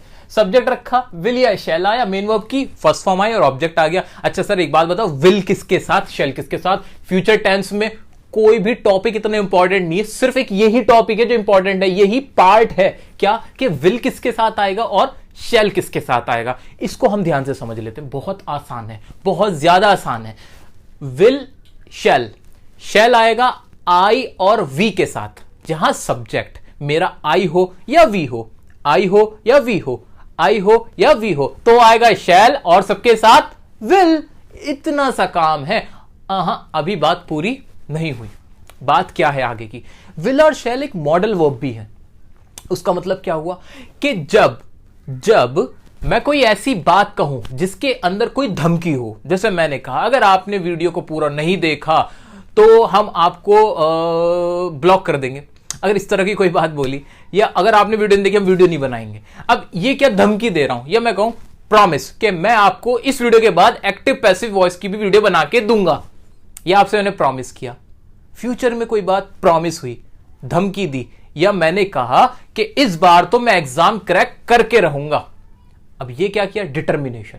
मैंने एक खुद से वादा किया, या मैं कह सकता हूं कि एक मैंने प्रतिज्ञा ली, दृढ़ संकल्प जिसे हिंदी में कहते हैं, कि मैंने खुद से एक वादा किया, ये काम मैं करके रहूंगा। तो ये तीन कंडीशन, क्या, प्रॉमिस, डिटर्मिनेशन और या फिर थ्रेट, किसी को धमकाना। जब ये सेंटेंस में हो तब रूल्स जो है हमारे आई और वी लगाने की वो उल्टे हो जाएंगे। उल्टे कैसे, जिसके साथ अब आई आता था उसके साथ आएगा वी, जिसके साथ पहले वी आता था उसके साथ आ जाएगा आई, उल्टा पुल्टा। जी हां, तो आई और वी नॉर्मली तो ऐसे इस्तेमाल होगा कि शैल आएगा आई और वी के साथ और बाकी सबके साथ विल आएगा, लेकिन जहां पर ये तीन कंडीशन जो अभी हमने पढ़ी हैं वो हो तो रूल्स चेंज हो जाएंगे। तो ये आपने कहीं ना कहीं मॉडल का भी एक पार्ट पढ़ लिया है, तो मुबारक हो, ये भी आपने पढ़ लिया। अच्छा, अब आपको समझ में आ रहा है क्या कि जब किसी को धमकी देते तो हम कहते हैं I will see you, I will kill you. इसका मतलब क्या, मैं तुम्हें मार दूंगा। सर आई के साथ विल आ गया, क्यों आ गया, इसलिए आ गया क्योंकि आप यहां पर क्या दे रहे हो, धमकी दे रहे हो। तो ये बात भी क्लियर हो गई। ओके, अब इसको पूरा एग्जाम्पल के साथ समझते हैं। अफर्मेटिव के पहले कुछ एग्जाम्पल्स ले लेते हैं। जैसे मैं जाऊंगा, आई शैल गो, तुम आओगे, यू विल कम, मैं तुमसे मिलूंगा, आई शैल मीट यू, मैं खाना खाऊंगा, आई शैल ईट द फूड। अच्छा, यह विल लगा सकता था, हाँ लगा सकता था। जब मैं अगर विल लगा देता तो उसका मतलब ये हो जाता पक्का मैं ये काम करूंगा ही। इसलिए क्या करते हैं हम लोग, जब बोलने के पर्पस से ज्यादातर क्या करते हैं, उसको आइल बोल देते हैं, तो उसमें खुद ही लगा लो क्या लगना है कि नहीं। हम बोलते हैं आल गो। अब इसमें मैंने बताया नहीं कि मैं शैल लगा रहा हूं कि विल, लेकिन अब समझ लो, लेकिन जब मुझे बोलना हो कि हाँ मैं आऊंगा ही, तब मैं विल जरूर बोलूंगा, आई विल गो। ओके, तो ये तो थे अफर्मेटिव के कुछ एग्जांपल। अब देखते हैं नेगेटिव। नेगेटिव में कुछ भी नहीं, वही सब्जेक्ट रखा, हेल्पिंग वर्ब आई ये, और इसके बाद आ गया नॉट, मेन वर्ब की फर्स्ट फॉर्म ऑब्जेक्ट। इसके बनाते हैं, मैं तुमसे नहीं मिलूंगा, I shall not meet you, मैं घर नहीं जाऊंगा, I shall not go to home, वह नहीं आएगी, शी विल नॉट कम, वह घर नहीं जाएगा, he will not go to home, मैं अखबार नहीं पढ़ूंगा, I will not read the newspaper. तो इस तरह से हमने नेगेटिव बनाया। इंट्रोगेटिव में भी कुछ नहीं है, क्या होगा इंट्रोगेटिव में? इंट्रोगेटिव में सबसे पहले हेल्पिंग वर्ब विल शैल आया, सब्जेक्ट प्लस मेन वर्ब की first form plus object. Okay, इसको बनाओ, विल यू कम टुडे, क्या आप कल क्या आज आप आओगे? Okay, will you go there, क्या आप वहां जाओगे? विल यू सी मी, क्या आप मुझे देखोगे? शैल आई गो देयर, क्या मैं वहां जाऊं या क्या मैं वहां जाऊंगा? इस तरह से ये हमने देखे इंटरोगेटिव के। डबल इंटरोगेटिव के थोड़ा सा अब आप भी कर लो सर। डबल इंटरोगेटिव का भी स्ट्रक्चर आपके सामने रखा है, डबल एच फैमिली है, विल शैल है, सब्जेक्ट मेन वर्ब की फर्स्ट फॉर्म ऑब्जेक्ट, वही कानों में से धुआं, वही सारी चीजें आ जाएंगी, डबल एच फैमिली लग जाएगी, बहुत मुश्किल काम। तो ये हमने पहले भी देख रखा है, ये चीजें हमें प्रॉपर पता है कैसे इसका स्ट्रक्चर बना है। सेंटेंस आप बना सकते हो, चलो हेल्प कर ही देता हूं। अब आप कह सकते हो जैसे why will you go there, आप वहां क्यों जाओगे? व्हेन शैल आई कम, मैं यहां कब आऊंगा? ओके, तो इस तरह के सेंटेंस आप बना सकते हो, बाकी के अब आप बना के बताना मुझे, ठीक है। अच्छा, इसको पढ़ने का एक और तरीका यह है कि आप न्यूज़पेपर्स, मैगजीन्स, नॉवेल्स, इन सबको जितना भी पढ़ोगे ना तो ये सारे टेंस और अच्छे से क्लियर होते चले जाएंगे। अब आगे बढ़ देते हैं हम फ्यूचर कंटिन्यूअस टेंस पे। अब हमने पूरा पढ़ लिया है। अब मैं आपसे उम्मीद कर रहा हूं कि आपको, आपका जो ये नया जन्म हुआ है, आपने पुनर्जन्म लिया है, तो अब आप इस लायक हो गए हो कि आप ये चीजें अच्छे से समझ पा रहे हो। तो फ्यूचर कंटिन्यूअस टेंस, अब इसमें क्या होता है, कोई कुछ नहीं, काम फ्यूचर में होना है, आने वाले कल में होना, और वो चलता हुआ रहेगा। जैसे मैं कहूं, यहां पर बैठ के, अभी बैठ के मैं सोचूं कि जब एग्जाम होगा तो एग्जाम के दिन मैं क्या कर रहा होऊंगा, मैं एग्जाम लिख रहा होऊंगा। दिवाली के दिन तुम क्या कर रहे होंगे, दिवाली के दिन तुम क्या कर रहे होंगे, दिवाली के दिन मैं पटाखे जला रहा होऊंगा, ठीक है। ऐसे टीचर क्लास में क्या कर रहा होगा, बताना जरा।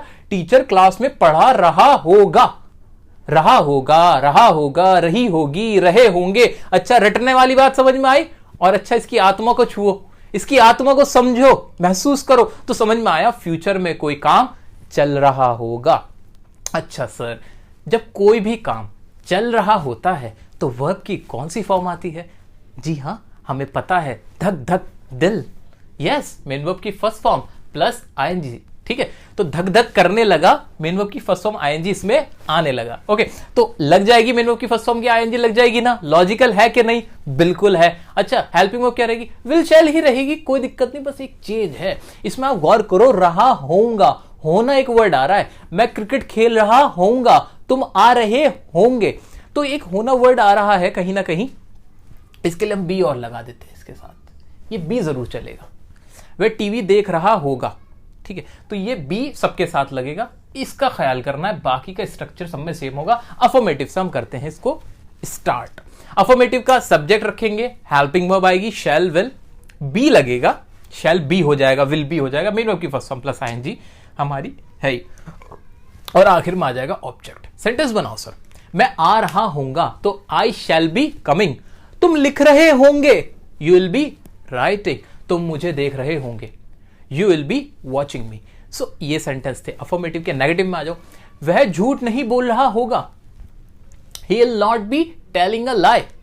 मम्मी खाना नहीं पका रही होंगी, तो क्या हो जाएगा, mummy will not be cooking the food. तो इस तरह के आप सेंटेंस बना सकते हो नेगेटिव के। इंटरोगेटिव में आ जाओ। इंटरोगेटिव का कहानी बहुत आसान है। शैल विल सबसे पहले रख दो, विल ही बी कमिंग, क्या वह आ रहा होगा। देखो, बोलने में ऐसा लगा कि जैसे पता नहीं क्या आपने एटम बम फोड़ दिया हो, कैसे इंग्लिश बोल दी, फ्लुएंसी आ गई बिल्कुल, ऐसा लगा नहीं। विल ही बी कमिंग, अरे भाई ये क्या पढ़ लिया, अरे सर कुछ नहीं पढ़ा, लेकिन इंप्रेशन इतना बढ़िया आया कि आपने क्या बोल दिया। तो ये टेंसेस के रूल्स है, दिमाग में रखो, बोलते चले जाओ। ऐसे ही और सेंटेंस क्या हो सकता है, शैल आई बी गोइंग, क्या मैं जा रहा होऊंगा। Will he be attending the class, क्या वह क्लास कर रहा होगा। विल यू बी वॉचिंग मी, क्या तुम मुझे देख रहे होंगे। तो ये सारे सेंटेंसेस थे इंटरोगेटिव के। डबल इंटरोगेटिव थोड़ा आप करके आना, और मैं उम्मीद करता डबल इंटरोगेटिव का स्ट्रक्चर आप खूब बना सकते हो, मजे से बना सकते हो, क्योंकि अब आपने ले लिया है एक दूसरा जन्म। तो अब हम बात करेंगे इसके अगले टेंस की। अगला टेंस होगा हमारा फ्यूचर परफेक्ट टेंस। दोस्तों, अब बढ़ चुके हैं हम अपने अगले टेंस की तरफ, और अगला टेंस है हमारा फ्यूचर परफेक्ट टेंस। अच्छा, फ्यूचर में कोई काम है और वो क्या है, परफेक्ट है। देखो, टेक्निकल चलोगे ना, चीजें कितनी इजी लगती हैं। सिस्टमैटिकली, लॉजिकली, कितने अच्छे अच्छे वर्ड्स हैं ये, सिस्टमैटिक, लॉजिकल, तो टेक्निकल, स्ट्रेटेजिकल। तो ये वर्ड्स जो है ना, स्टूडेंट लाइफ में इनकी बहुत इंपॉर्टेंस है, और वही हम यहाँ अप्लाई कर रहे हैं। तो फ्यूचर परफेक्ट, काम फ्यूचर में हुआ और वो कैसा है, परफेक्ट है, यानी वो फ्यूचर में ही पूरा हो चुका होगा। अरे सर ये क्या कह रहे हो? सर सच बताऊं तो इन टेंस का रेलेवेंस बहुत कम है बोलने के पर्सपेक्टिव से। बोलने के पर्सपेक्टिव से ये बहुत कम इस्तेमाल होते हैं। पर्सनली स्पीकिंग, फ्रैंकली स्पीकिंग, मैं भी नहीं करता इनका इस्तेमाल, लेकिन एग्जाम के लिए तैयार होके जाओ।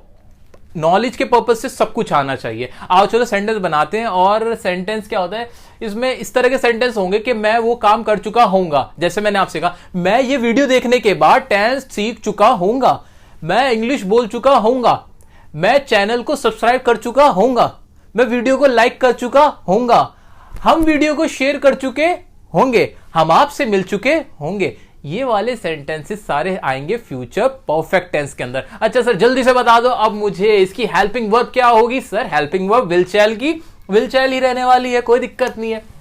बस एक थोड़ा सा चेंज क्या होगा, इसके साथ हैव और लगना है। हैव लगेगा परफेक्ट दिखाने के लिए। अच्छा, जहां भी कोई टेंस परफेक्ट हो तो क्या लगता है, हाँ लगती है वर्ब की थर्ड फॉर्म, हमें पता है थर्ड फॉर्म लगती है, रूल में भी लिखा है परफेक्ट के साथ थर्ड फॉर्म।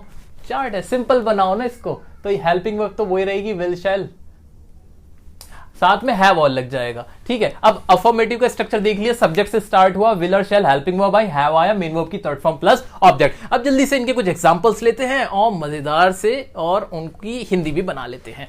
अच्छा चलो, एग्जांपल हो गया, जैसे आप यहां आ चुके होंगे तो क्या हो जाएगा, you will have come here.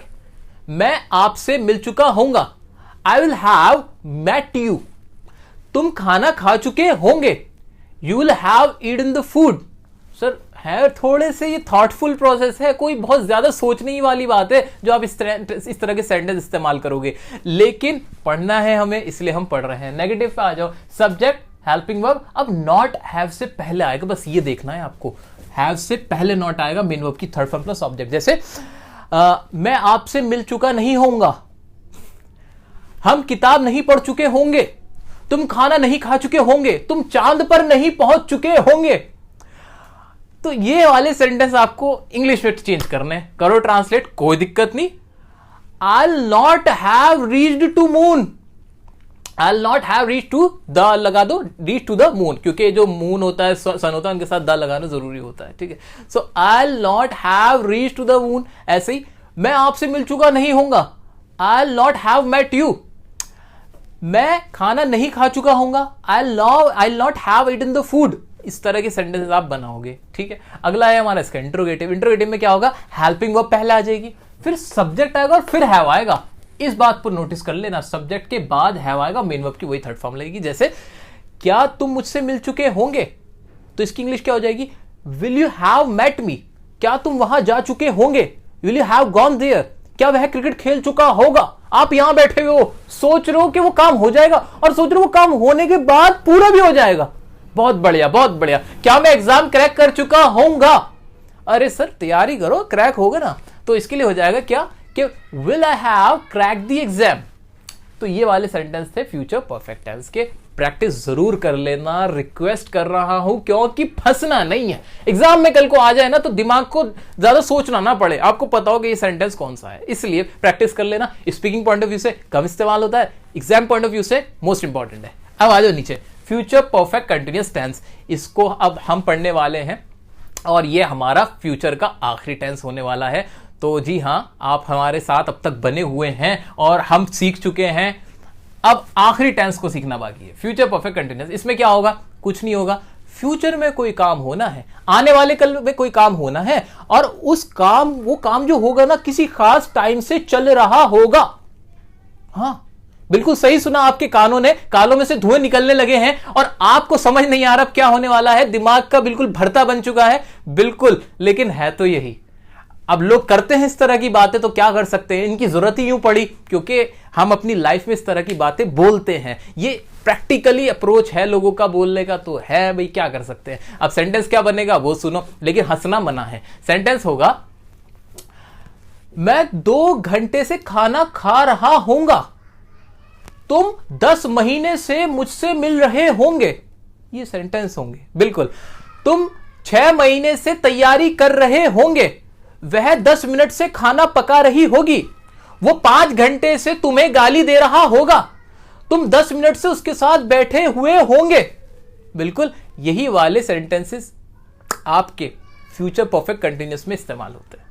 जी हाँ, अब इनकी इंग्लिश बनानी है, लेकिन इंग्लिश बनाने में कोई दिक्कत नहीं आएगी। क्यों? अरे सर, हमारे पास है हमारे लॉजिक, हमारे रूल्स, टेक्निक है, हमारे पास एक जानदार सी टेक्निक है। मुझे तो कुछ सोचना ही नहीं है। बना दो। कैसे बनाओगे? फ्यूचर का परफेक्ट कंटिन्यूअस है। परफेक्ट कंटिन्यूअस के लिए कौन सी हेल्पिंग वर्ब आएगी? हेल्पिंग वर्ब लगेगी वही आपकी will have been, shall have been. कोई दिक्कत नहीं, तो विल हैव बीन, बल्कि विल शैल लिख दो सिर्फ, हैव बीन तो कॉमन ही है, हैव बीन तो इन सब में ही आ जाएगा। और अब ये बताओ वर्ब की कौन सी फॉर्म आएगी? मेन वर्ब की फॉर्म वही वाली आईएनजी, काम चल रहा है, धक धक करने लगा दिल, ये यहाँ पे हार्ट बीट, ये कह रहा मुझे यहाँ लगा दो, ये कह रहा मुझे यहाँ लगा दो, लगा देंगे भाई, लगा देंगे, कोई दिक्कत नहीं है। ये हमारा क्या है, कंटिन्यूटी को दिखा रहा है, इसलिए हम लगा देंगे यहाँ पे मेन वर्ब की फर्स्ट फॉर्म प्लस ING। अब बनाते हैं इसका स्ट्रक्चर, जरा देखो बहुत लंबा सा स्ट्रक्चर है, घबराने की जरूरत नहीं है, आप खुद बनाओगे। स्ट्रक्चर दिखने में लग रहा है लेकिन सिर्फ आप और मैं जानते हैं कि इसके पीछे की कहानी है क्या असल में। अरे सब्जेक्ट रखा, हेल्पिंग वर्ब रखी, विल शैल हैव बीन सबके साथ आएगा ही, कोई दिक्कत नहीं। मेनू की फर्स्ट फॉर्म ING लगा दी, उसके बाद ऑब्जेक्ट और वही सिंस फोर, वही जो अभी प्रेजेंट टेंस व पास्ट टेंस में पढ़ा था ना, present perfect continuous, past perfect continuous, same to same future perfect continuous, सिर्फ टाइम ही तो बदला है। ठीक है, अब इसके कुछ एग्जांपल कराओ ना, करो आप बताओ। वह 2 घंटे से खाना खा रही होगी, बहुत खाना खाती है। इसके सेंटेंस की इंग्लिश क्या बन जाएगी? इसकी बन जाएगी she will have been eating the food for 2 hours. वह 10 साल से पेरिस में रह रहा होगा, तो इसकी क्या इंग्लिश बनेगी? He will have been living in Paris for 10 years। ऐसे ही वह 10 जनवरी से बर्थडे मना रहा होगा, तो इसकी हो जाएगी he will have been celebrating the birthday since 26 January या 10 जनवरी, जो भी तारीख होगी वो आ जाएगी। ठीक है, अच्छा इसके नेगेटिव की तरफ बढ़ते हैं। नेगेटिव में थोड़ा सा ना एक ये चेंज है, इसको देख लेना। क्या कि सब्जेक्ट रखोगे, विल शैल लगा दोगे, अब उसके बीच में नॉट लगाओगे, फिर हैव आएगा, नॉट हैव और फिर बीन, मेन वर्ब की first form plus ING plus object plus since या फोर। तो हल्का सा इसका स्ट्रक्चरल एक चेंज है, वो आपको देखना है, बाकी कुछ इतना खास के अंदर है नहीं। सेंटेंस बन जाएंगे जैसे मैं 2 दिन से आपको नहीं पढ़ा रहा होऊंगा। बनाओ, इसकी इंग्लिश बनेगी I will not have been teaching you for 2 days। ऐसे ही हम 10 दिन से दिल्ली नहीं जा रहे होंगे, will not have been going to Delhi for 10 days। बनाते जाओ, लेकिन सच्ची बताऊं तो मैं तो इस्तेमाल करता नहीं, मुझे नहीं है आदत इतने लंबे लंबे सेंटेंसेस की। हम तो छोटे से आदमी, छोटी सी बात करने वाले लोग, कम में खुश। आ जाओ जी इंटरोगेटिव पे। इंटरोगेटिव में क्या होगा? सब्जेक्ट हेल्पिंग वर्ब आएगी, पहले विल शैल आया, सब्जेक्ट आया, वही हैव बीन आएगा अपना, मेन वर्ब की first form plus ING plus object plus since या फोर। इसके एग्जाम्पल भी वही होंगे हमारे। क्या तुम 10 साल से दिल्ली में रह रहे होंगे? सेंटेंस तो ऐसे ही बनेगा। इसकी इंग्लिश क्या हो जाएगी? Will you have been living in Delhi for 10 years। और बाकी सेंटेंस आप सर खुद बनाना। डबल इंटरोगेटिव ना इसका मैंने बताया ना इसका, क्योंकि मुझे अब लग रहा है कि आप इतने इंटेलिजेंट हो चुके हो। मेरा टारगेट, हमारा टारगेट पूरा हो चुका है कि अब आपको टेंस आ चुके हैं। अब तो आप मुझे गलत साबित मत करना। आप मेरे यकीन को, विश्वास को सच्चाई में तब बदलोगे जब मेरे को लगेगा कि हां आपको ये अब समझ में आ चुके हैं और आप खुद से डबल इंटरोगेटिव सेंटेंस बना के दिखाओगे। तो मैं इस उम्मीद के साथ आपको छोड़ जाता हूं डबल इंटरोगेटिव के होमवर्क के साथ। मेरे साथ इस वीडियो के में एंड तक बने रहने के लिए आपका बहुत बहुत बहुत बहुत शुक्रिया। तो दोस्तों, ये थी हमारी कोशिश आपको टेंसेस सिखाने की। पूरी एक कंप्लीट वीडियो बनाई हमने आपकी डिमांड पर। इसमें बहुत हमारी मेहनत लगी, बहुत ज्यादा मेहनत लगी। और जी हाँ, आप जानते नहीं है हमने इसमें कितने एफर्ट्स करके आपके लिए इसे कंपाइल किया है। और किसी तरह हमारी ये कोशिश है कि अब आपके अंदर ये चेंज आ जाए, अब आपका एक नजरिया बदल जाए, आपकी लाइफ चेंज हो जाए ये वीडियो देखने के बाद। अब आपको भी कंजूसी नहीं करनी है। वीडियो को प्लीज शेयर करें, लाइक और कमेंट करें, जो भी आप कहना चाहते हो। आपका फीडबैक हमारे लिए बहुत इंपॉर्टेंट होता है। अच्छा, दूसरी बात, अभी आपको एक होमवर्क दिया जा रहा है। होमवर्क तो पूरा नहीं दे सकते, इतनी बड़ी वीडियो का बहुत सारा होमवर्क होता है। कुछ मैं आप सेंटेंसेस मैंने आपको इसमें देने की कोशिश की है, जिसको आप आंसर करके जरूर बताएं। ये मिक्स सेंटेंसेस हैं और आप इनका आंसर करके बताएं। बाकी प्रैक्टिस के लिए क्या करना है वो सुने। प्रैक्टिस के लिए आपके पास कोई भी इंग्लिश की XYZ बुक रखी हुई है, उस बुक को आप उसमें से जो भी आपसे सेंटेंस पूछे गए हैं उनको बनाएं, उनको ट्रांसलेट करें। बाकी इंग्लिश के न्यूज़पेपर्स आते हैं, उसमें सारे टेंसेस ही तो होते हैं, उनको आप पढ़ें, समझने की कोशिश करें। आपको डेफिनेटली अब आंसर्स मिलेंगे। आपका अब जो चीजें मुश्किल लगती थी वो आसान हो जाएंगी। तो ये थी हमारी वीडियो आपके लिए। Thank you.